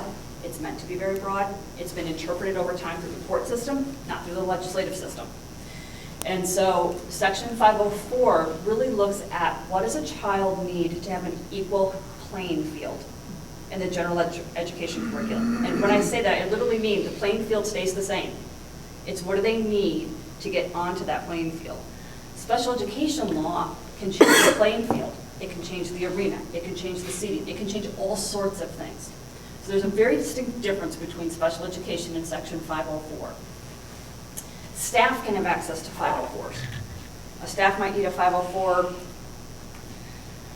One of the examples from a previous district might be somebody with a health need and needed a window air conditioning in a room that we could not control the heating, and there wasn't another appropriate place to put that person for teaching purposes, because that's where the art room was in a previous district. So we put a window air conditioner in because they were unable to regulate their own body temperature. That's an accommodation. It's a reasonable accommodation. And that's really the key to Section 504, is that it's the reasonable accommodation that child needs to, again, to access that playing field. Special education is completely different in how it's listed in law and how it's governed. Back in 1975, it really was, we will educate all kids within the public school setting. It was that huge shift from institutional education to education in the public school system. It's been reauthorized over time. It usually follows the Federal Education Act with an update. It has not been updated since 2004, which is highly unusual in special education law. They do not usually let things go quite that long. They've just not been able to agree, since No Child Left Behind, on a new Individuals with Disabilities Education Improvement Act. The key to this is understanding that under the world of special education, our job is to offer a free and appropriate public education. The first part of that is very simple. It's free to parents, ages 3 through 21. In the state of Ohio, the day a child turns 22 is the day they exit special education. In other states, they say the day the child turns 21, they exit special education. Ohio is a more liberal, longer period that kids can stay in services. You'll see the hardest word there is appropriate. That's just a difficult word to define. The courts have managed over time to complicate special education, to attempt to govern it, to attempt to define it in ways that it was never meant to define. And so you do hear things like the burnout rate in special education because of the paperwork trail that gets created because you're trying to define appropriate. Our services, again, go through ages 3 through 21 as a district. We have kids that we serve as 3-year-olds in here in preschool. We also serve those kids itinerantly, and we do have kids who have stayed in through up to age 22, or the day before they turn 22. It would be a perfect world if they would lessen some of the regulatory language that goes with IDEA, but it's very difficult just given the court systems having been the lead agency to really monitor and dictate what we do and how much we put into paperwork. So what's our job as a district? Our job as a district is to go out and find kids who have disabilities. And that's part of a legal obligation that we have under Child Find. And we do that in a variety of ways. We have doctors who make referrals. We have our local preschools who make referrals. We have parents who make referrals. We have teachers who make referrals. Anybody that comes and interacts with kids and has a question can call our department and we'll set them on the right path as to where to take that question, that conversation. Our next job is if we find that child and we believe that there may be a suspected disability there, our job is to refer them, sit down and talk as a team. Everything we do in special education, including under the 504 component, is about the child's team. That child's team typically involves the parent, the teacher, an administrator, and then any auxiliary staff that we need to who need to be involved in that child's team. I'll talk a little bit more about what's called the RTI process, or the response to intervention process. I'll talk about that in just a few minutes. If the team has agreed and gone through this and they suspect that there's a disability there, and they believe that through the intervention process, they're not able to close the gap, whatever it might be, then we move to a very formal process of evaluating the child and suspecting them of being eligible for special education services or not. That child's team is the group of people that determines that eligibility. There are not easy little boxes that we check in the eligibility conversation. There's still some subjectivity to that. And so that's where it can get kind of messy in special education about where we think, no, this child doesn't have a disability, or a parent might think, yes, they do. Or the opposite. We think there's a disability, but a parent may not be ready for that conversation yet. And that leads us down a different path of what we do.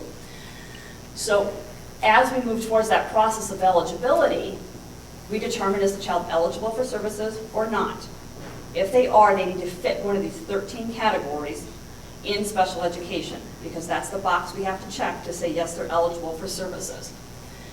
But a category does not get you a menu of services. And I think that's always the most important message, is to help people understand when we write our educational plans or our IEPs, we write them based on what the child needs, not what category they clicked. Just because you're visually impaired doesn't mean you get this menu of services.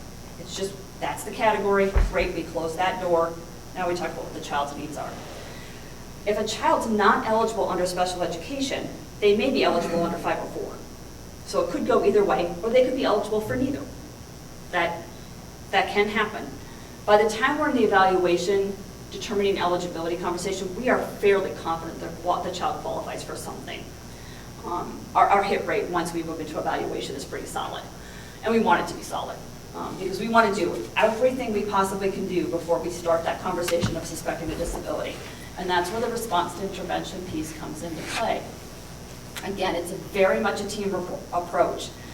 And by team, we always mean educators, parents, administrators, anybody who works with that child. We use multiple data points. That will not surprise you as a board or as a community, that we have a number of data points available to us to evaluate how is a student doing. We can never look at just one moment in time. We need to look across many moments in time to see what that child's doing and what they're doing in the classroom. If we've identified an area of concern, then we really dig very deep into that area of concern. How can we reteach? How can we tier our approach? Does this child just need 5 to 10 minutes of something in the classroom? Do they need 30 minutes of pull-up? What do they need to help close that gap? If we close that gap, then that child's not disabled. That's really the key to keep in mind in this response intervention. If we throw everything at a child and we've looked at multiple tiers, we've looked at all of the evidence-based strategies we know of that we can pull out, and the child's not making progress, then more than likely we've got a child with a disability. And we have to look at doing things in a very different way. The key to the response to intervention is monitoring that process very frequently, very often. And again, we've got great systems in play, and we're continually redefining those systems to make sure that we're not losing kids through cracks in any way, shape, or form. Things like the third grade guarantee, the reading intervention monitoring plans that we do, things like that, all are ways and systems of response to intervention that we do.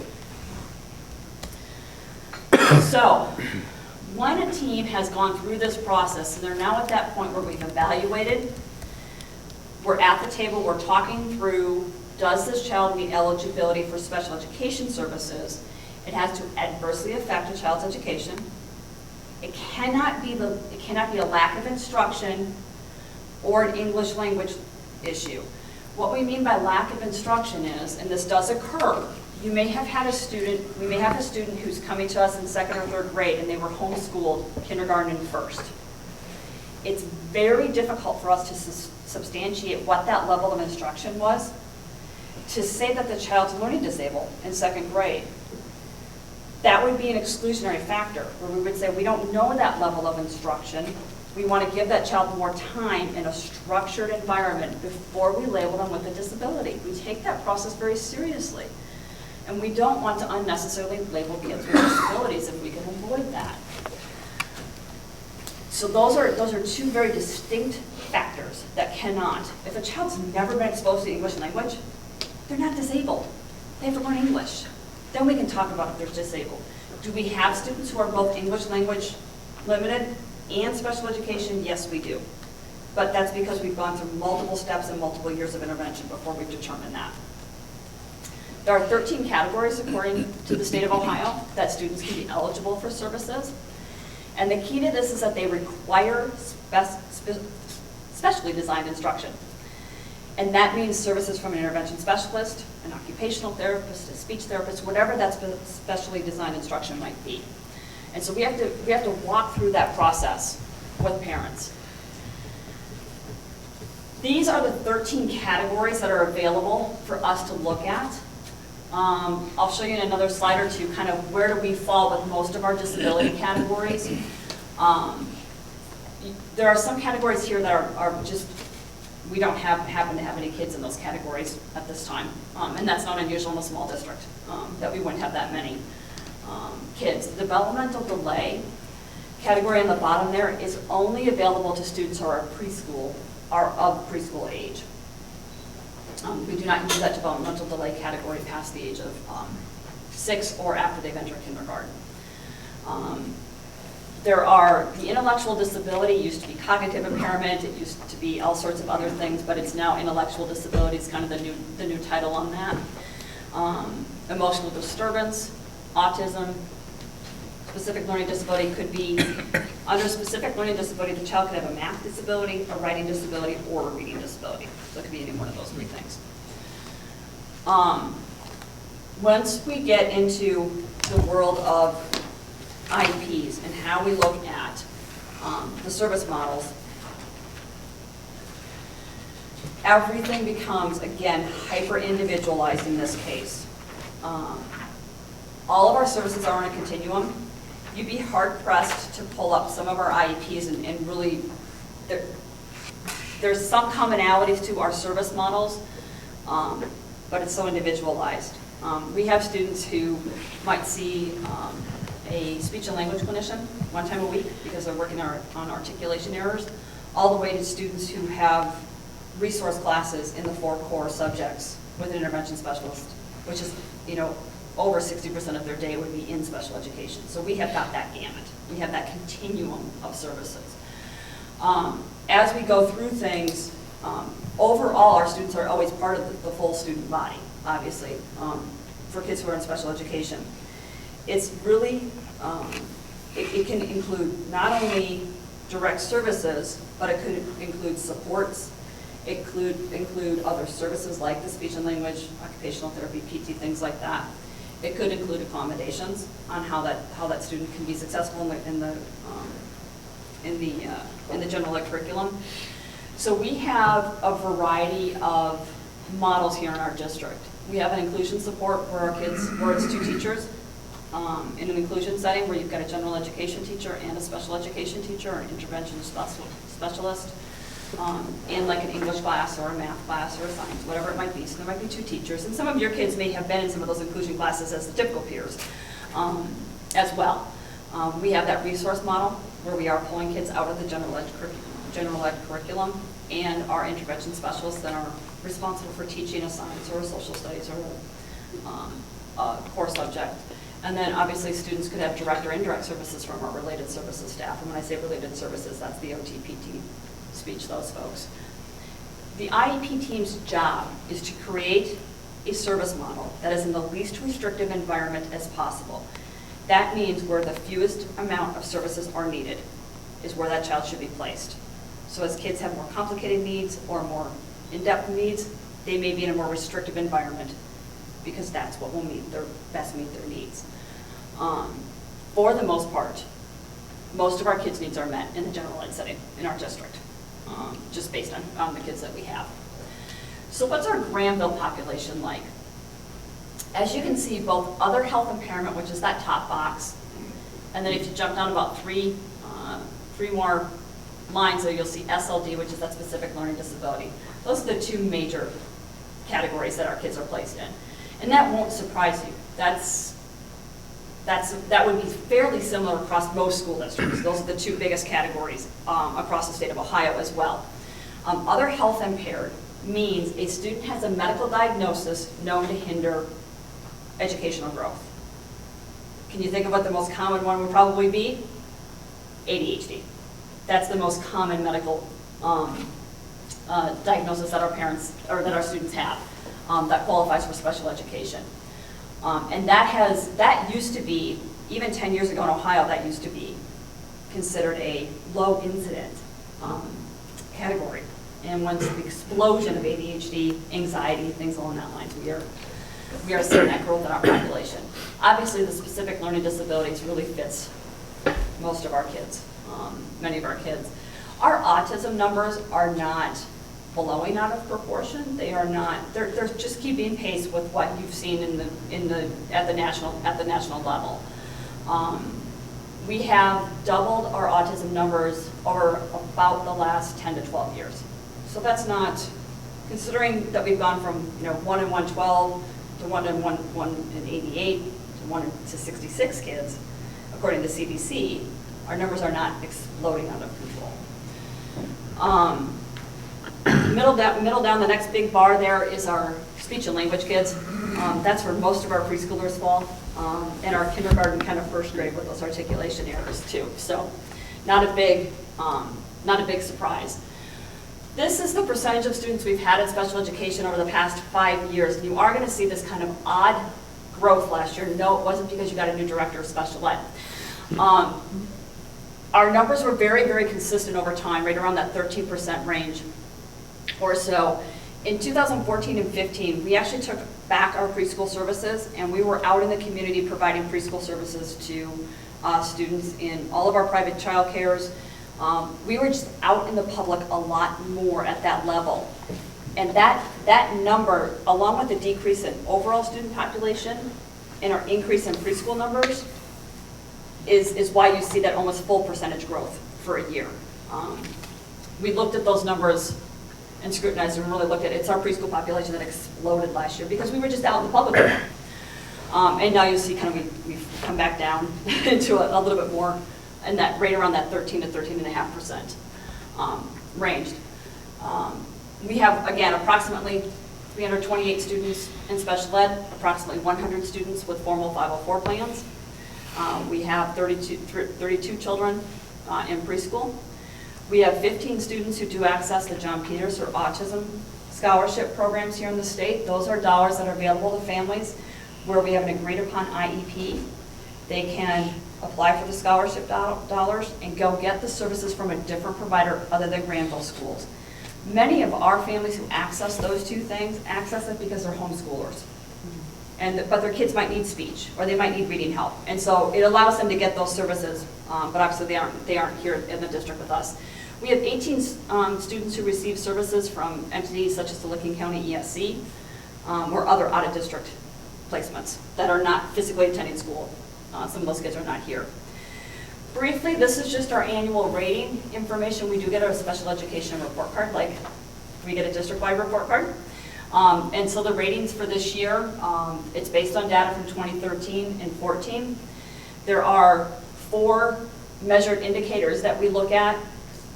And this is looking at our growth in our math proficiency, our reading proficiency, and the kids in the 3rd grade guarantee. And you'll see that we lost a point because of the 3rd grade guarantee target. We had fewer kids meet the 3rd grade guarantee back in 2013, 2014. Our 14-15 data looks different, and I anticipate that we'll move that forward. But that's the proficiency rates, and I just want to remind you that the target is set by the state at 55.9%. For example, in reading, Granville was at almost 82%.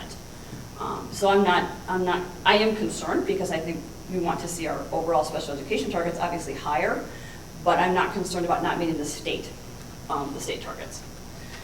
The other piece that they look at here is how compliant are you with paperwork and other pieces of requirements that are within the law. There are 9 indicators for this. We had one evaluation that was not completed within the required timelines of 60 days. It was completed after it took more than 60 days to complete. And that is the expectation there is 100% compliance. And so we did a corrective action plan last year, and I do not anticipate any issues with it this year. We must transition all of our kids who are in the Help Me Grow program by age 3 into school age services if they qualify. We've hit that mark for 100%. We've hit that mark at 100% the past 5, 6, 7, 8 years. It's just something that we do. We do very well with that. Transition plans for students who are ages 14 and older. The IEP has an added component to it that talks about that post-secondary employability and independent living section. And we have to have those transition plans in place for kids prior to the age 14. We had one student, to be perfectly honest with you, it was a reporting error because of when they collected the data and when that student's IEP was completed. But we got dinged on it, and so we did have to do a corrective action plan, and I do not anticipate any more issues with that. Going forward, we are compliant in all other IDEA findings or other special education compliance findings. We did a parent and family survey in August of 2015. We worked with our GAPS group and some other folks to take a look at a survey. Just only looking at our special education students only. And so we emailed out 300 surveys, received 55 back. I was kind of tickled over 55. I know that's not the greatest math, but I was pretty excited to get that many back.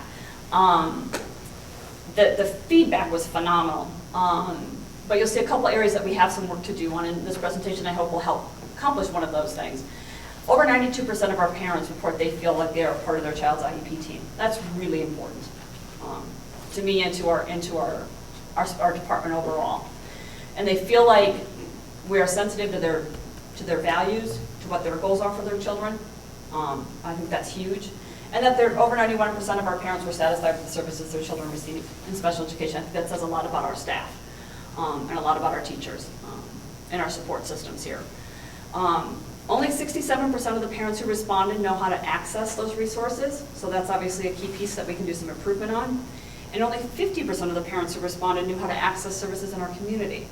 And so we have some more work to do on that and how we can continue to educate not only the staff that work with those families, but our families too, about where you can find that. And so over time, you'll see some changes to our website so that people have some places they can go and find those resources in a more timely fashion. We have a number of community partners we work with in our department. Help Me Grow is the Birth Through 3 program that finds kids with disabilities. Very much, it might be kids who are born with issues, born with Down syndrome, born with prematurity. Help Me Grow starts to see those kids, and then they let the local school districts know about those kids. And we know about those children much earlier because we get updates from our partner in Help Me Grow.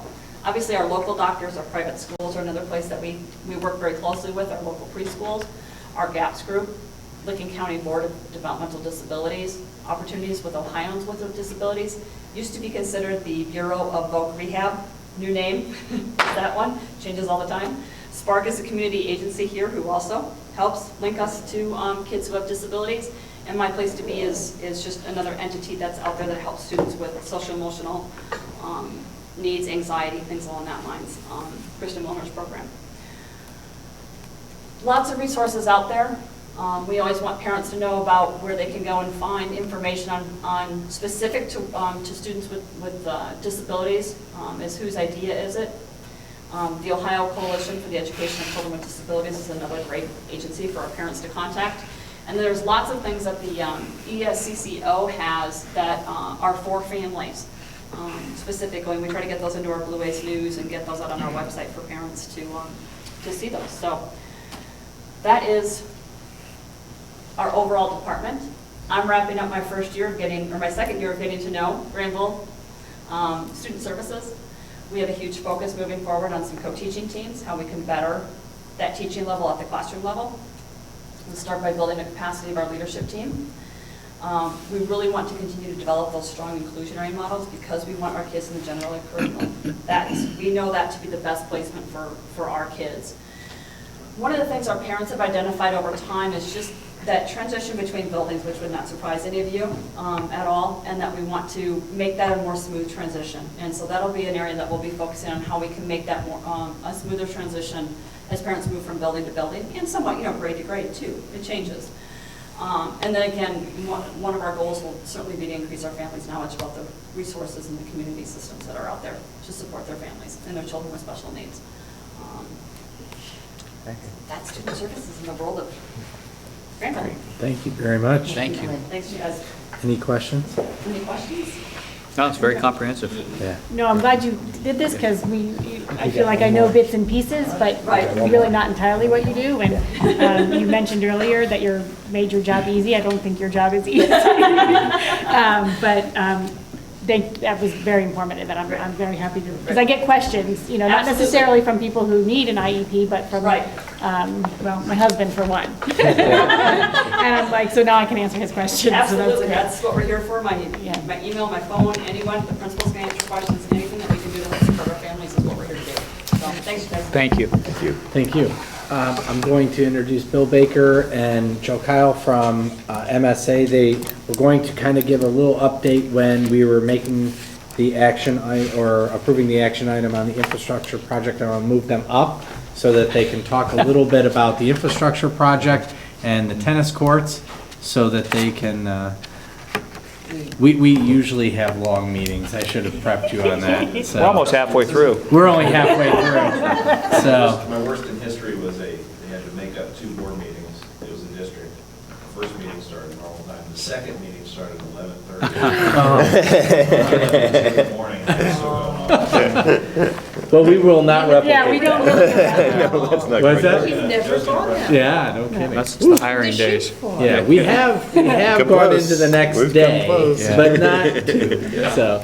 So I'll turn it over to Joe Kyle, our project manager based in Columbus. He's the technology. Good run our presentation. Those of you who have not met us, thanks for having us. Yeah. Love working with Grant, so. Need that help? We may have worn out the projector. Yeah. It doesn't want to pop up there, does it? Here we go.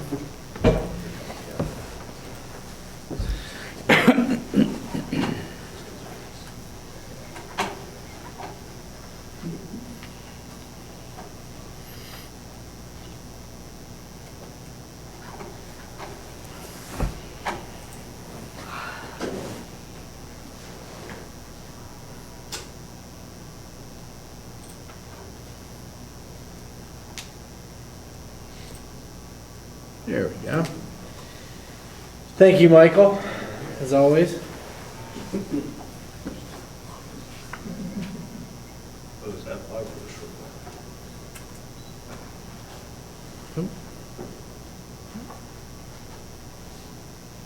There we go. All right, thank you. All right, my name is Joe Kyle with Michael Schuster Associates. My colleague Bill Baker's here with us. We carpool, so he's still here. Lovely. Some time ago, we decided to kind of start off, and we were charged with taking a look at your tennis courts. And we've kind of found that, you know, after a few years, that it might be time to go ahead and update these courts. Your last courts were done, I believe, in 2002. It's now 2016, and it looks like you guys are willing to address that, kind of need to update them. One of the things that we found out is that, you know, we've kind of come out here, we did a little bit of field verification, and took a look at some concerns. And what we found out is that, you know, you have some drainage issues. And with that drainage issues, we kind of found that instead of draining two directions, you guys are only draining in one direction. And because of that, you know, we kind of think that that might be part of the reason why, you know, your surface doesn't look as well as it could be. We kind of started our documentation in December. We had that cranked out relatively quickly. What we ended up doing is we ended up putting together a bid set. You know, the bid set was issued back in February 22nd. We solicited for bidders. We ended up getting 3 bidders out. They came to the, I guess it's the bid, well, that's not the bid opening, but what it was is the kind of a walkthrough. They just kind of want to see what we're going to do. We met with them, and all 3 of them kind of assessed the situation. We ended up getting 2 bidders. After that, looks like one of them did not feel like doing that, submitting a bid, but we still got 2 well-qualified bidders on this. They've done a number of courts. We're happy with them. Some of the features of this project are basically, again, improving the drainage. We're going to install a 40-foot hitting wall. We're going to have 3-sided windscreen. We've been looking at doing it into a navy blue finish, to you guys' liking. We're going to, you know, reassess the asphalt path. What's happening is because, you know, you don't have drainage in both directions, what we had to do is we had to increase some of it. And so in between a couple of tennis courts, we had to make them a little bit bigger. So we're actually pushing those tennis courts out about 12 foot, I guess it's to the west. I'm not sure right now, but I think it was to the west. So we're going to push it out a little bit to the west. That path is still going to be obtained. It's going to be maintained, and what we're going to do is we're going to actually have another asphalt path around the course as well. So that'll be nice. I think Kevin, you like the idea of possibly kind of pushing it a little bit farther, kind of deter people kind of scooting through there. I think that's right. Is that what you said? So, and then we're going to have new fencing. So all the fencing is going to be taken down. We're going to replace the fencing.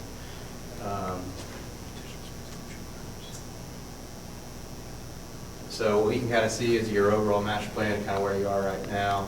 You know, you can kind of see what we'll end up doing is we're just going to slide those courses just a little bit towards the soccer fields right there. We're going to maintain the location right where your garden is. That's going to stay the same. You know, one of the other things is that, you know, you have a little bit of drainage issues right here, kind of going into your transportation area. We're going to improve that drainage as well, so you don't have as much standing water. We're going to kind of channel that out and we're kind of out and about. Here's what you have is just kind of what we're proposing to do. It's going to be extended out a little bit. We have additional gates. We're going to maintain your bleachers location. The gardens are going to be is going to stay the same. You're going to have your new fencing all the way around, a hitting wall. The hitting wall has not been located just yet, but we're trying to debate where the best location for that is. But we'll come up with what's best. We're kind of looking back here along this side, you know, right here, or on this side is what the two that we're looking at.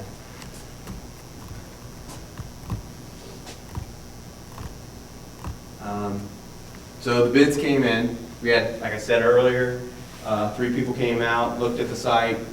We had 2 bidders. We had one at $416. We had another one at $424. We had budgeted $415.5. So I think our estimates were pretty good, pretty spot on. So we're real pleased with that.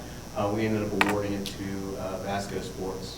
They've been in charge. We're going to have to kind of continue on. What we're going to do is we're going to actually have a kickoff meeting probably next weekend. We're going to do that, and then construction will then start May 9th, is what I'm being informed. Oh, wrong way, sorry guys. And after that, basically, we're going to have the kickoff meeting, and construction is going to go from May 9th through July 31st. That kind of, I'm being brief. I'm trying to be conscious of you guys' time. Let me know if you guys have any questions.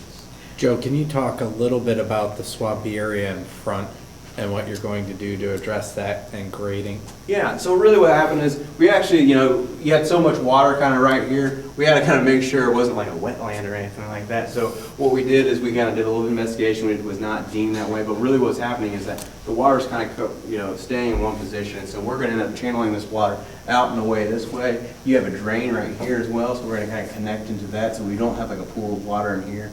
And your standing water in this location will actually be drained away. So that's part of the things that we're trying to do. You have a drain right here, basically a little swath kind of go through this system, and we're going to actually kind of push this out a little bit. We're going to have to build up the earth a little bit more, and what you'll find is that we're going to still get that water to go away, and hopefully you won't have the same issues again with your pops and your marks on your court. One of the other things that we're going to do with your court is that we're going to try to limit any kind of pyrite or anything like that. You'll see those little like bronze little spots on there, and so by not specifying that in our specs, you will not have that in there. So that's our intentions for this project.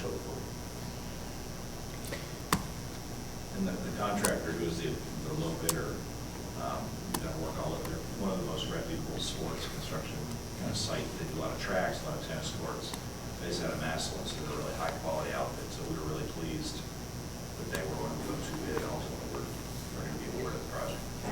So you had experience with them before then? Yeah, we've done a number of tracks and tennis courts with them before, and they do a nice job. You know, we've talked before, as you pointed out, a big part of this wasn't simply resurfacing tennis courts, it was fixing the drainage problem and the water underneath. So there's going to be a fair amount of earth moving. How does that impact the parking I guess we call it the asphalt lot, just below the courts now where students park during the day? It's not going to impact that, actually. You know, we're not going to be encroaching into that. You know, we're actually going to be doing more work by just through, we're going to channel all the water away just through different piping and so forth. So really, and then that, we're going to kind of excavate around. We're going to improve some of the swales to the west and just to the south as well. And so what that'll do is it'll help kind of channel it naturally as well as being tiled. So really, we're not impacting that. We are going to give them a little bit, like during construction, we're going to have a little bit of a wash-off area. And that'll probably be just north up here, just to kind of clean their equipment, so that you might have a little bit of debris left over.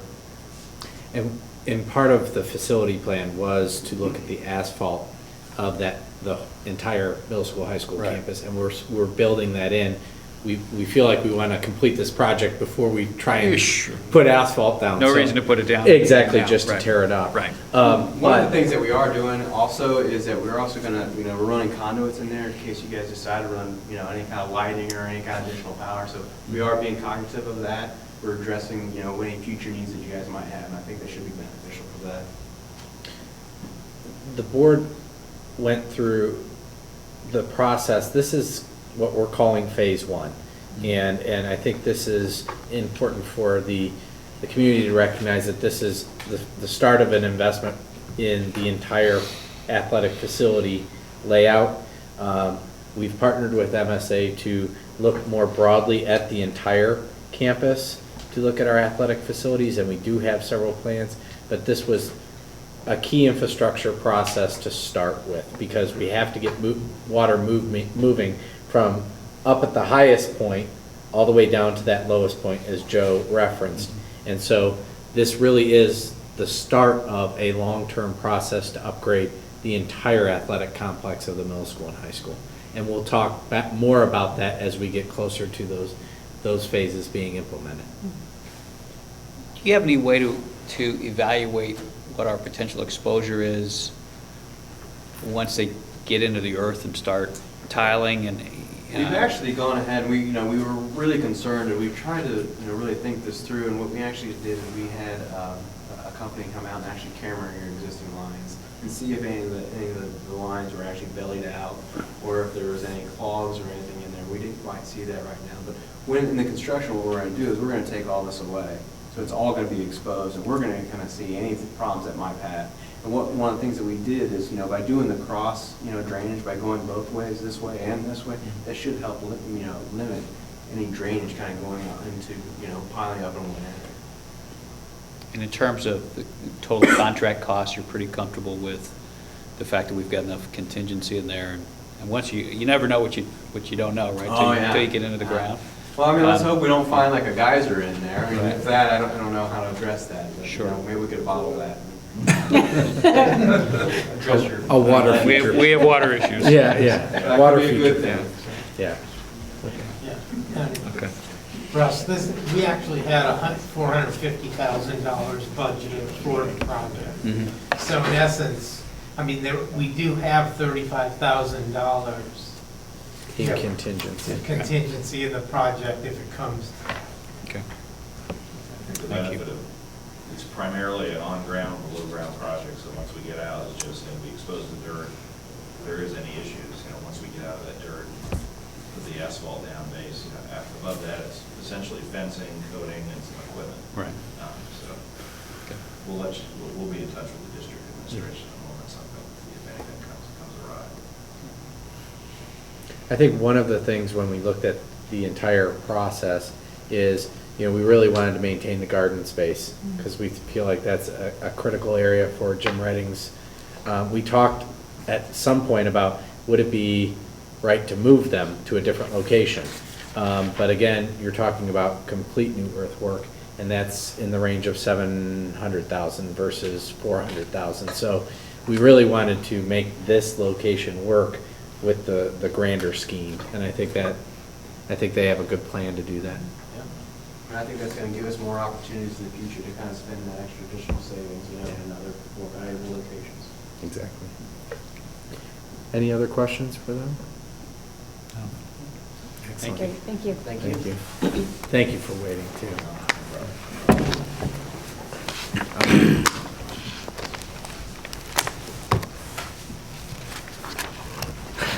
So many hesitations. We blinded. Yeah. So moving on to board discussion. Board discussion. Substance abuse and Matt's presentation. Anybody have any questions for, Matt, the only member of the committee? Oh, no, Kevin's still here. I named you here. Right, I'm sorry. I forgot you were on it, Amy. I'm sorry. About. No, I think they're doing great work. It's very important work, obviously. I think we all would agree. And one which, the statistics indicate there's an issue that I think we all understand. There doesn't appear to be, it doesn't appear to be susceptible to one solution. And so, I respect and appreciate the fact that you all are considering as much information as you can, as many resources as you can, and talking to folks. And I fully endorse the plan to go to the community and have the discussion there, because frankly, we need the community to support this. If we're really going to undertake to try and chip away at this problem, which is not just a school problem, but it impacts our kids in the schools, we're going to need strong community support. I don't assume that there's going to be any unanimity in terms of what we should do. Hopefully there's unanimity about the fact that we need to do something.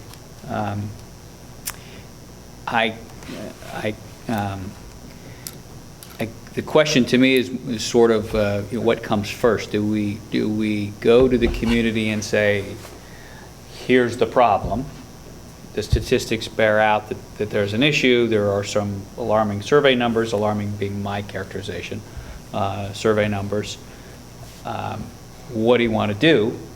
Or do we formulate options, put together choices, fully explain what an optional testing program might be, what a mandatory testing program might be, what other programs are available, and I'll just stake out a position. I lean towards that. I think we have to sort of frame the discussion a little more tightly than just opening up to the community for input. Yeah. Because I think that while that will be there will be a great discussion around that, I fear that we need to generate some momentum, and to do that, I think I think it's incumbent upon us to, in some way, frame at least what we're thinking about or considering. And I think, Matt, you folks may well have that in mind already, and I think you're being sensitive to the fact that the board hasn't come out and said that here's what we want to do. But I think the board, I guess I would encourage the board to sort of look at that next step and think about what we want to present to the community, as opposed to convening a meeting and just saying there's a problem, now what? I think we need to think about it. And along those lines, and I have not, prejudged or made any final decision. I don't have nearly the information that the folks in the committee have, but I was hearkening back to a comment that Mr. Wolf made when we last met about the fact that there need to be some consequences, and then I was trying to correlate that with your comment earlier about we're trying to change behavior. And I think we have to find a way to link that. We have to find a way to, if students know that parents don't approve but think that peers don't mind, how do we change that framework? Consequences probably are a part of that, but there has to be more than that. And I don't know what that, I don't know how that we chip away at that, but we have to. Yeah, I'll say from conversations that I've had with my peers, and I run in the pre-K set, so we're not even in school yet, but a lot of parents seem opposed to mandatory testing. And I don't run with the Real Housewives of Granville. We're not crazy people. But I think that, I don't know whether it's a generational thing, because you talk to parents of kids who have graduated and they're all for mandatory testing. So I think it's just an interesting thing to keep in mind that parents of kids in high school are for it, and kids coming up are not necessarily pro mandatory testing. I will say that I still think that we need to look at those kids that are the habitual users.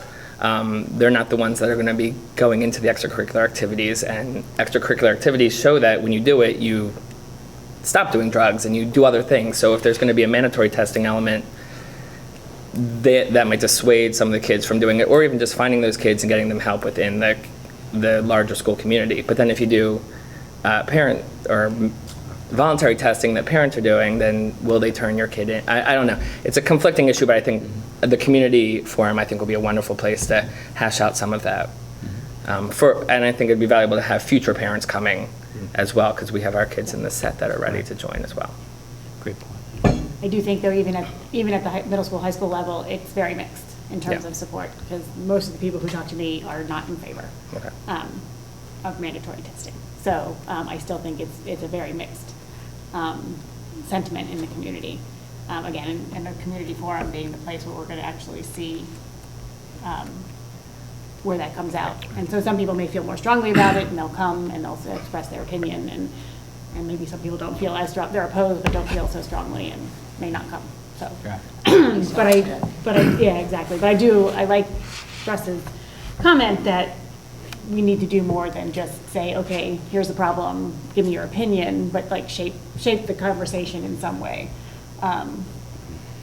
Yeah. And if the committee wants to say, again, here's what we've researched, present the research, and here's what we think the best recommendation is at that point, and then that gives the community something to agree or disagree with, I'm okay with that. I don't want to put them out on the, Sure, or throw them under the bus, even I just, think. here are the alternatives, here's, I mean, there's not one, right. I think there's probably not one school of thought. Here are the alternatives. So, go ahead, Thomas.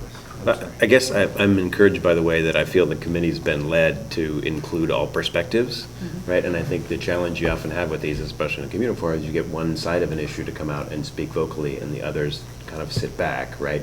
And I think that's a real risk, right, for either side, and I'm not sure how that's going to come out, but I think that, we've done a good job of trying to include diverse perspectives, and I think we in Granville do a great job of doing that. There, when all sides come out and everybody has the opportunity to openly express their perspective, I think we can come up with unique solutions that are well targeted for our community.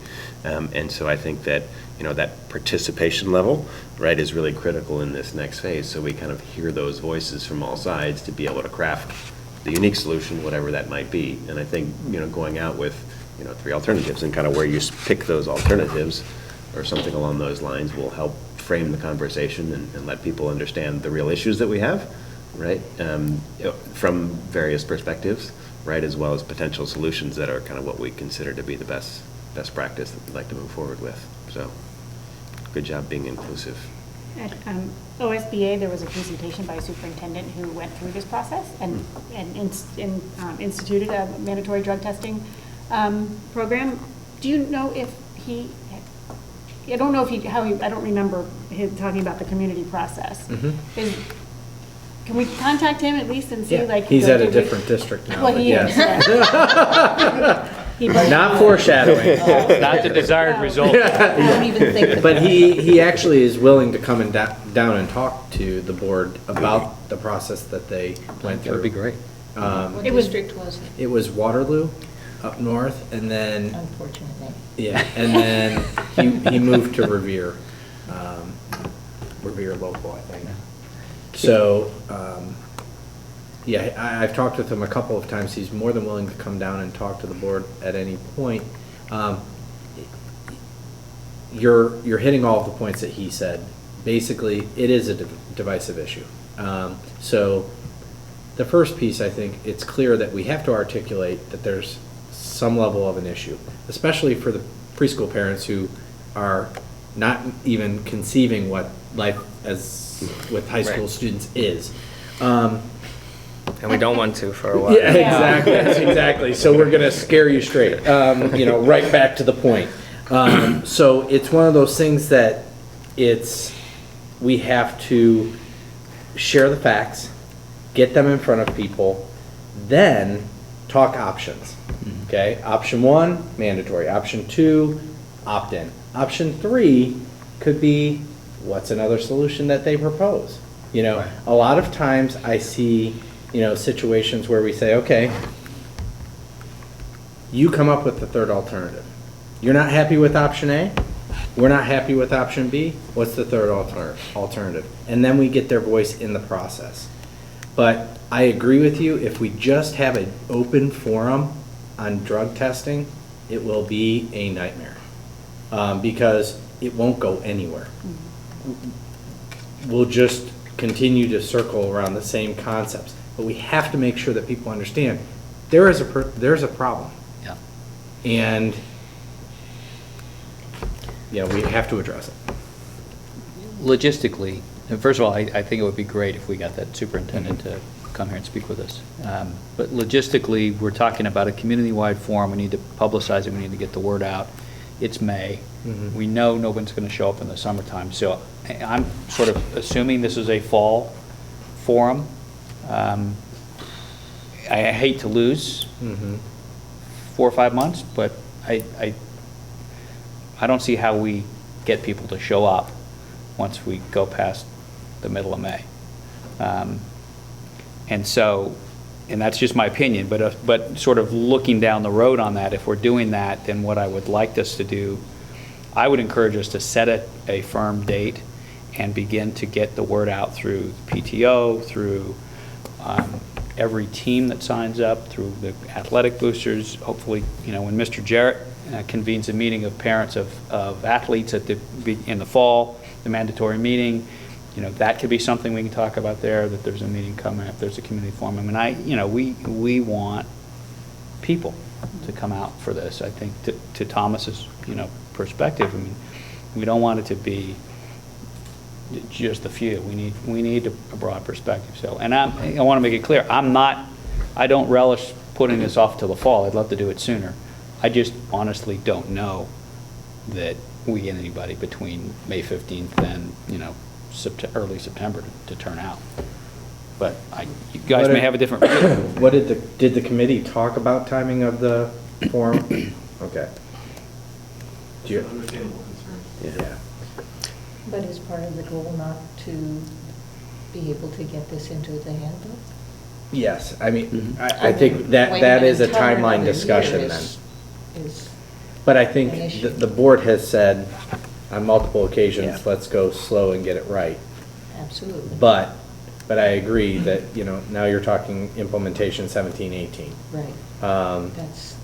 Can we make midstream policy changes, though, that we can revise a handbook or something like that Sure, midstream? we could. And I think we're willing to act quickly on this once there's consensus on it, but I have the same concern that if you try and do something that doesn't get approval or blessing, you're going to get a lot of people after the fact saying, that's shooting things at it, right? And people are always active in the fall and thinking about it in September, and I wouldn't be opposed to a midstream amendment to something or other, or policy, or even a handbook. Yeah, I'm not advocating we take longer than we are. I just want it to be effective. So if others feel like we can get community. I agree. I understand. I understand the concern. I think the consideration that needs to be made though is if you do this and thinking about athletics and seasons, where does that fit in to be fair for the kids through the year? I mean, if you're looking at the balance of it, that's something to think about. I would not advocate a mid-year change. I mean, listen, you're the board. You're going to tell me what to do. Yeah. But for that exact reason, you have kids in certain sports, and you're going to have, they waited to do it so that football. Yeah, exactly. Football wasn't involved. Or basketball was the one that it's over and everybody knows. So you really almost have to go into the year with a plan. Yeah. Well, if we can move it up, I'm happy to move it up. Right. But I don't. I know. I'm skeptical. I would also hope that just the conversations and the activity and the community work around it is going to help to start to move the culture, which is a piece of what we're doing too, right? And the awareness of that there's consequences and so forth, but at least start to show up, and so we could see some positive impact on culture, if not in policy immediately. It's been a while in coming and so forth, but I think doing it right is important. Right. So, Yeah, because a lot of the people that say to me, I'm no towards mandatory, they also say, but I'm for testing for steroids. Because that's a competitive advantage, and it puts kids at risk. And I'm like, well, so does drug use. Right. Put a kid at risk. It's just different. So it's about shaping those beliefs. But, from a realistic perspective, you would want to have it prior to your May board meeting, which is also early. It's May 16th. So you're talking really between May 1 and May 16th. And how many open nights do you have that you don't have a end of school function? I was just going to say, and the reality is show up. The auditorium, the Performing Arts Center is not available. It's booked literally every night. Yeah. So, And I echo the comment that we don't want to delay, but I also believe that you do something right the first time. And I do think that we could draw a lot of attention and publicity, hopefully K-12, or pre-K-12, to something in the fall, and probably have much better turnout from the parent base. no, I mean, and nothing stops us from potentially offering an opt-in model Yeah, anyway. right. It's just something that we offer to parents. So that really is, it's not through the schools at all. It goes directly to the parents anyway. It gives people the opportunity, if they so desire, to start the process early. I mean, I'm just throwing that idea out. If we're gonna have a gap year and we wanna do something, and we can employ an opt-in really anywhere up until August, because it's parents' choice. Just like a parent chooses to send their child to Peru for a trip. It's the same thing. So that option is available.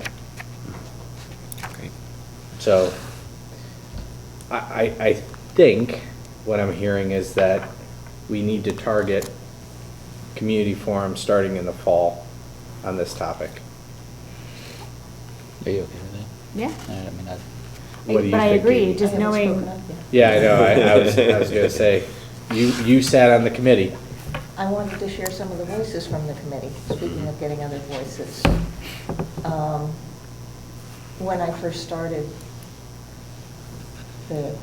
and Matt shared that seniors said on the Pride survey that 50% of them had used alcohol within the last 30 days and 25% had used marijuana, I was appalled. I can't imagine that there are an awful lot of people in this community who think those are good numbers. It's illegal. It's unsafe. It's horrific. Ava was here earlier. She said, the last time we met, I think it would be harder to get a cigarette right now than weed for a kid at the high school. That terrifies me. And apparently vaping is more popular than cigarettes. One of the other members of the committee said, I just want to save a kid's life, and I think we can do it.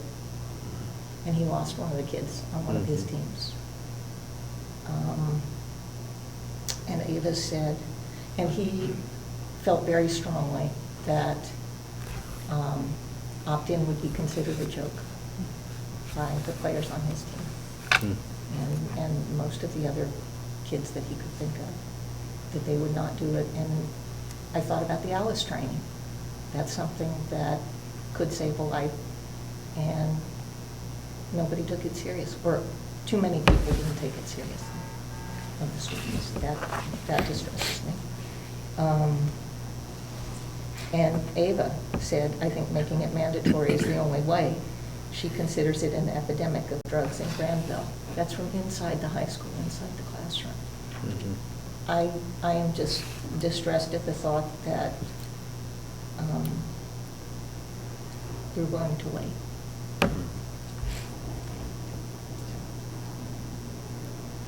Is there another venue that we could utilize? When is Denison's graduation? The 14th. 14th.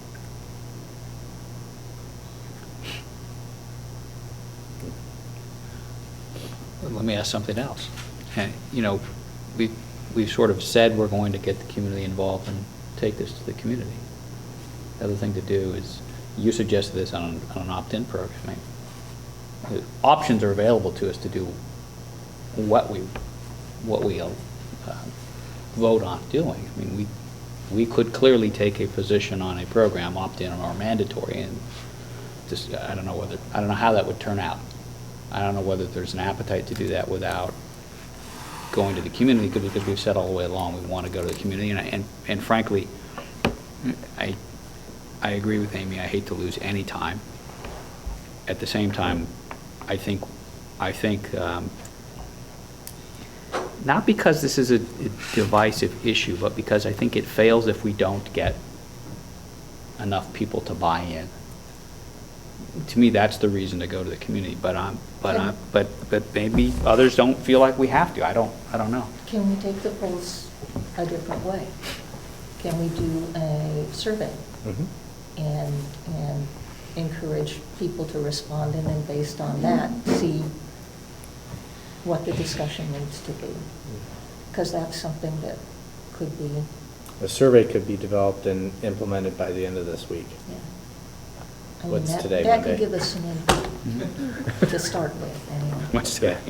Yeah. And it doesn't When we require started, it was Monday. people Yeah. to displace themselves. Yeah, I think you're right.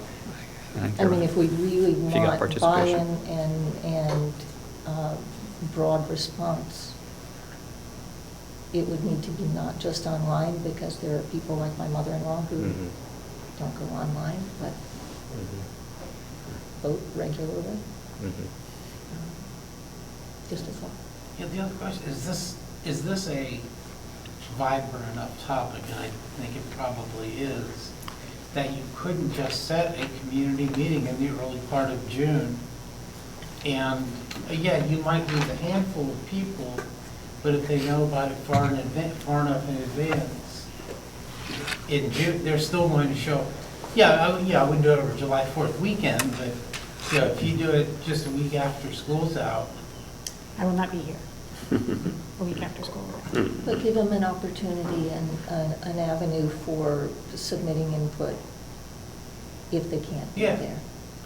I mean, is there a reason not to do it the first week of June? Well, most, you know.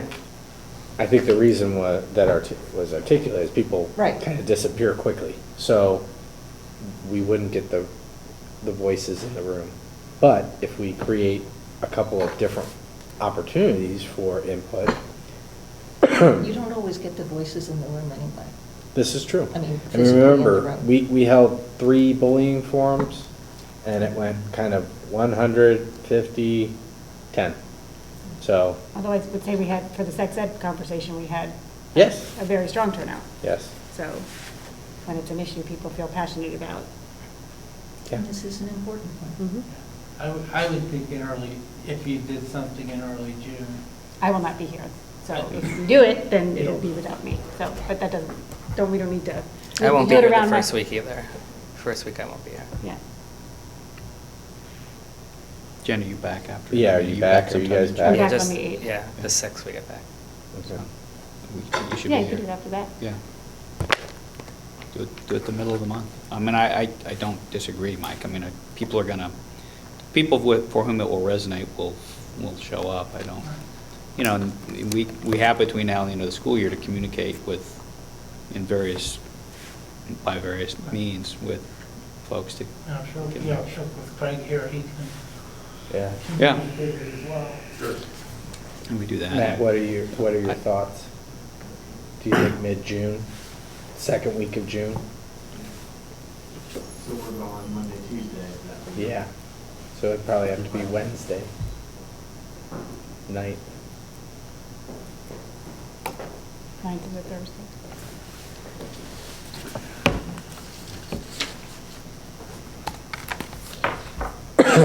And a survey probably would inform the Yes. committee very well about how to craft the options and so forth. If there's a way to pull some things together and get that circulated, that should be enough time to get some feedback there so that the options are. So we're talking Wednesday the 15th. 15th, yeah, or Thursday. That's fine. Yeah, fine with me. I get it. But then I think we have to ring every bell we can to, in every way we can to create awareness. And you can't make people come, but you can certainly, through all of the communication means we have at the schools, and I would encourage us to send something home and kill a few trees if we have to. Yeah. In writing, I would encourage us obviously to do it electronically as we always do. Craig, certainly, the awareness that the Sentinel creates is useful. And, you know, every booster group, every affinity group, we ought to reach out to and communicate with them. Okay. All the coaches hopefully will advise their players and their parents. I mean, we can do a very quick, just a postcard, save the date, that isn't overly expensive. You know, we're not mailing a packet with information to home with. We can house as much information as anybody wants to read online and just direct them to a website to get information to feed themselves of the information before we come together for the forum. That's simple. Okay. And Yes, sir. No, I was going to say, and then going back to what we talked about, I mean, the committee, I think, has done a great job of sort of looking at options. It may be that they want to, refine that or not. I don't know, but I'd love to see us be able to present all of the things that have been discussed, and the pros and cons and what the options might be. And some measurables from other districts who have done those programs would be helpful too. But I agree with Amy. I mean, the survey statistics are alarming. Yeah. One of the,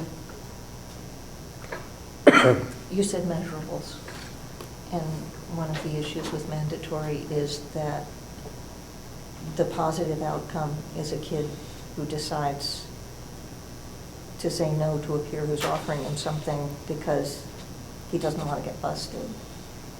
That's not measurable. Right. But you can say all of our athletic teams were 0. Right. That's a measurable in my mind. Right.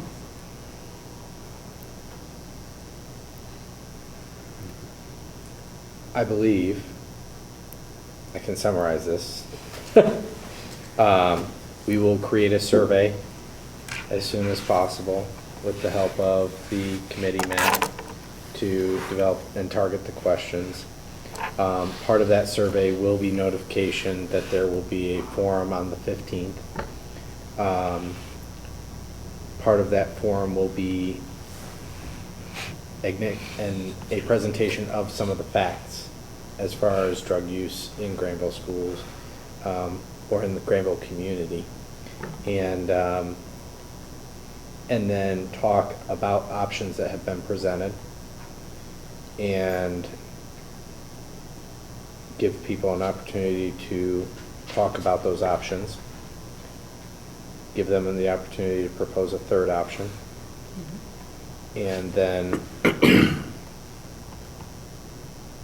the board would have to act by July to change the handbook and start to get things moving for any implementation in August, because August 1 is on top of you.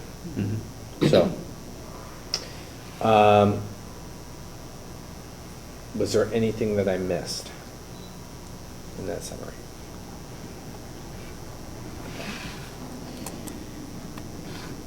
I want, again, I read a book, The Courage to Lead, once, and it does take courage to lead. These aren't easy issues to shoulder, and you're having the right conversations. You have the best interest of kids in mind. You're not trying to stomp on civil liberties. You're trying to protect kids. And make this a culture that supports being drug-free and benefiting from all of the opportunities that we present to kids to enhance their education. And so I applaud you for doing it. It's not easy work. Matt, I applaud you and your leadership efforts and your team. You've done a fantastic job. You've taken a very open-minded approach, which I think has been represented in your group's position. So I applaud you, and I look forward to the conversation moving forward.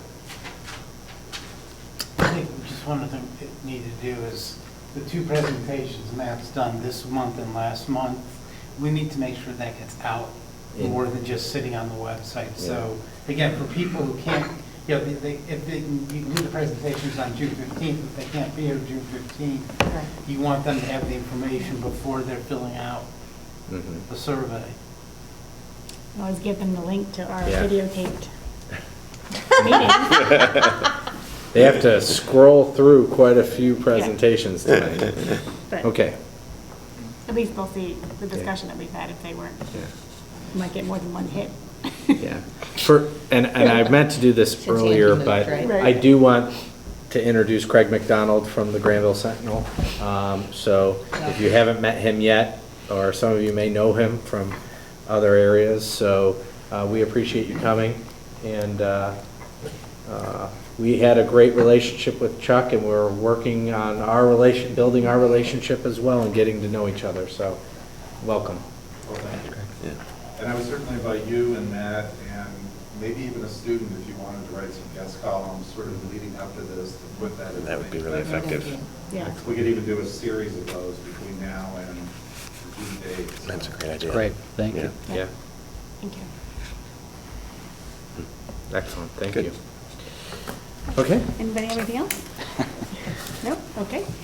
At this point, we come to public comments. If there's anybody who'd like to address the board, please approach the podium and speak for up to 3 to 5 minutes, stating your name and address. Anybody? Nope. All right, moving on.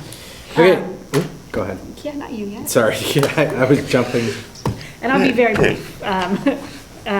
The one legislative thing that I wanted to talk to was in, Jeff put it in the BIF last week. There's a Senate Bill 20, which is coming out more or less just to make charter schools, community schools, have really the same regulations in terms of audits and records that common schools have, or, the school districts have. I think there are other provisions that the auditor can go in and do audits, but they're not mandatory. And just given all of the things about public dollars, and so basically the auditor is mandatory to go in and audit the books and records wherever there's public money involved. And right now, I think there are certain, if you read the whole thing, it's, not, I won't go into it now, but, and I was wanting to propose that we pass a resolution in support of this bill in order to help get it passed, because there's already discussions about either watering it down or not doing it, giving charter schools, more time to come in, to compliance and things, and I already think enough money is being wasted that I would like to show our support. We could do that next month. I could draft a resolution. And OSBA collecting them and sort of sending them on to the State House, I think. So I just wanted to raise that. Yes, please. Thanks, good idea. As a thing to do. That was clear. Yep. All right. I'm seeing a lot of head nods. Okay. That's all I have. Okay. Thomas? Granville Education Foundation, I don't think there's significant updates. They are looking at the spring grant cycle to be able to approve grants. They are meeting this week and working hard on the first annual alumni reunion, which will be over the 4th of July weekend, where all alumni are invited back, just as a place to gather for Granville High School graduates and to build out that network a little bit more. So those plans are moving forward, and we'll have more updates next month on the specific grants and hopefully more details on the July 4th festivities. Yeah. Yeah, go ahead. Just for the Newark Granville Community Authority very quickly. The election of officers will be May 16th, from 4 to 6:15 here, before the board meeting. Anyone wanting to run, we're putting public notices are going up today or tomorrow. Anyone wanting to run needs to file with me by May the 9th. And then the spring meeting will be May the 24th, also here. How many seats are open? There are three of the 7 seats are up this year. They're on 2-year terms. Again, stuff was put out on they have a Yahoo site for that area that went up last weekend. And then the public notices are going out today or tomorrow. I know it's not on the list, but I did want to just quickly note about the meeting we had about economic sustainability. Yes. And that, to thank Russ and Thomas for being the school board representatives on that committee. And have you said it? Dave? No, Jeremy Johnson from the Village Council is taking the lead in setting the meeting, and I know he's solicited folks for their availability, and we're just waiting, I think, for a meeting date to be set. Yeah, just, that was a very good meeting, I thought. It was, very good. All right. Thank you. Action agenda. Yes. 11.01, overnight trips, we have several. So moved. Second? Sorry. Amy. Any questions? No. No questions? Take the roll, please. Mr. Janice? Aye. Ms. Dees? Aye. Mr. Miller? Aye. Mr. Khan? Aye. Dr. Corman? All right. All right, 11.02 is the approval of the infrastructure project, the Vasco Sports Contractors. So moved. Second? Second. And additional questions? We're excited to get that process started. Good. Take the roll, please. Mr. Janice? Aye. Mr. Khan? Aye. Mr. Miller? Aye. Ms. Dees? Aye. Dr. Corman? All right. 11.03 is the leave of absence. So moved. Second? Take the roll, please. Ms. Dees? Aye. Mr. Khan? Aye. Mr. Miller? Aye. Mr. Janice? Aye. Dr. Corman? All right. 11.04 is an unpaid leave of absence for 2 individuals. So moved. Second. Any questions?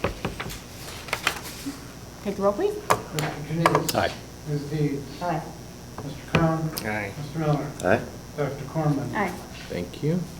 11.05 maternity leave. So moved. Second? Thank you. Any questions? Take the roll, please. Ms. Dees? Aye. Mr. Miller? Aye. Mr. Janice? Aye. Mr. Khan? Aye. Dr. Corman? All right. Next is the school fees for 2016, 2017. So moved. Second. Most of the fees have remained the same, some market adjustments, but in general, we're trying to keep them in line with what the fees were this year. Any questions or comments? No. Take the roll, please. Mr. Janice? Aye. Aye. Ms. Dees? Aye. Mr. Miller? Aye. Mr. Khan? Aye. Dr. Corman? All right. 11.08 is the contracts for the Licking County ESC. Many of the preschool services and special education related services that Mrs. Spence talked about are provided through our ESC contract. So moved. Second. Any other questions or comments? Take the roll, please. Mr. Miller? Aye.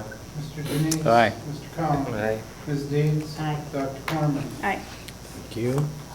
Next is our service agreement for 2016-2017 with LACA. So moved. Second? Okay, LACA is our ITC provider, internet provider, and fiscal software provider, among other things. Similar to past, any increase? Yes, no, as a matter of I think fact. it's probably decreased a little bit. Decreasing, Oh, good. yeah. Generally, as they have more members, it lowers the cost for everybody. Take the roll, please. Ms. Dees? Aye. Mr. Miller? Aye. Mr. Khan? Aye. Mr. Janice? Aye. Dr. Corman? All right. Okay, next is the consent agenda, 12.01A through C. So moved. 10. Second? Would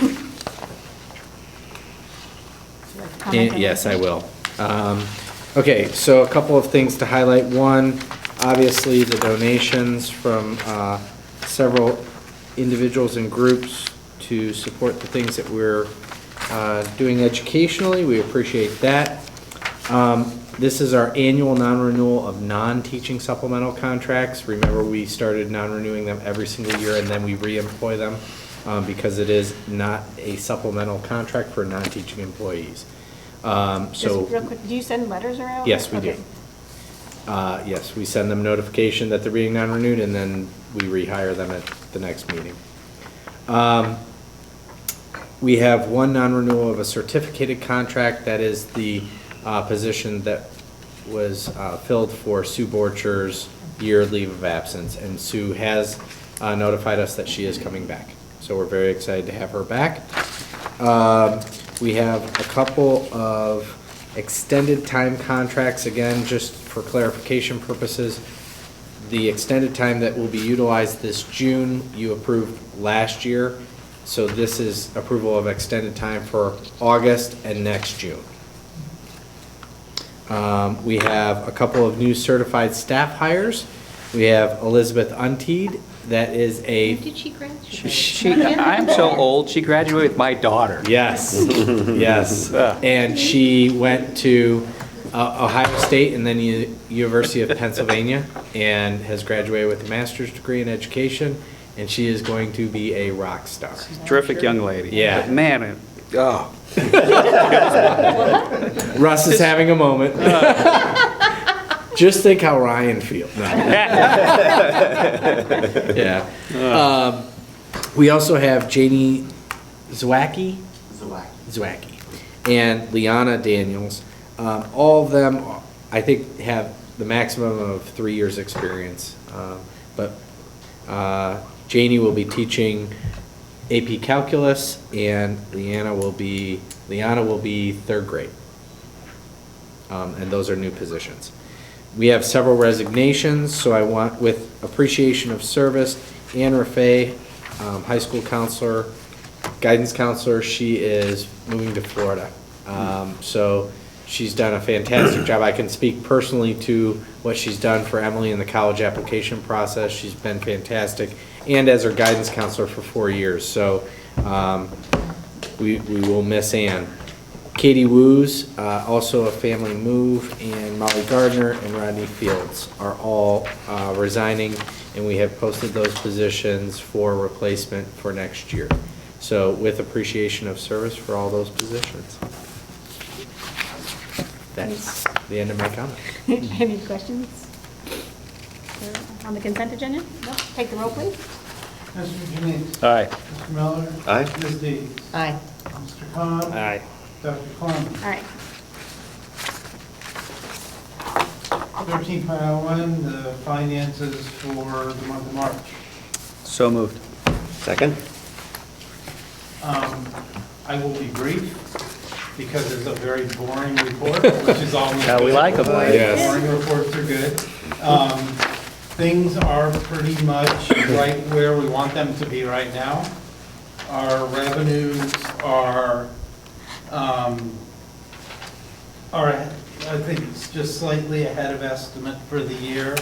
Our expenditures are a little bit ahead of estimate for the year. The big one that jumped up in the expenditures, the purchase services, we're 0.4% above, but we got a little overzealous in our bill paying in March. And we paid 2 electric bills in March. We paid the April bill a week early. And so with purchase services are a little bit inflated. I think that will come back down. We will not pay May and April. We will wait until May to do that. So I expect by the end of the year expenditures to, right now they're 0.4% ahead. I expect those to really end up right about at the target. We've been underspending in both benefits and salaries a little bit now the last few months, and that should continue. Revenues are pretty much right where we want to be. All of the property taxes now for the year are in. Real estate taxes, from the October estimate, we are off by $30,000 out of 17 million. So that's not too bad. The public utility, we are up quite a bit because of the 32% increase in valuation. We still have delinquency from one of our companies, and we have issues with Columbia Gas and the postings, but we've got those straightened out. Mostly we're waiting for the state to resolve the appeals from Columbia Gas from 2012 through 14. And that's supposed to be resolved here fairly soon, is what the state, the Department of Education told me it's something that they expect to be resolved here pretty soon. So hopefully we'll see a resolution of that. Cash, we have a little over $14 million across all funds. That is our peak point of the year, as all our property taxes are in. Now we will start spending those without getting much revenue over the next couple of months and start bringing that down. But we're still in a very good cash position right now. I will do a much more detailed report next month as we do the 5-year forecast, which will need to be adopted at the meeting in May for the May 31st final. Thank you. Any questions for Mike? No. Take a roll, please. Mr. Janice? Aye. Mr. Miller? Aye. Mr. Khan? Aye. Ms. Deeds? Aye. Dr. Cornman? Aye. Move to adjourn. Do I have a second? Second. No discussion? No. Ms. Deeds? Aye. Mr. Janice? Aye. Mr. Khan? Aye. Mr. Miller? Aye. Dr. Cornman? Aye.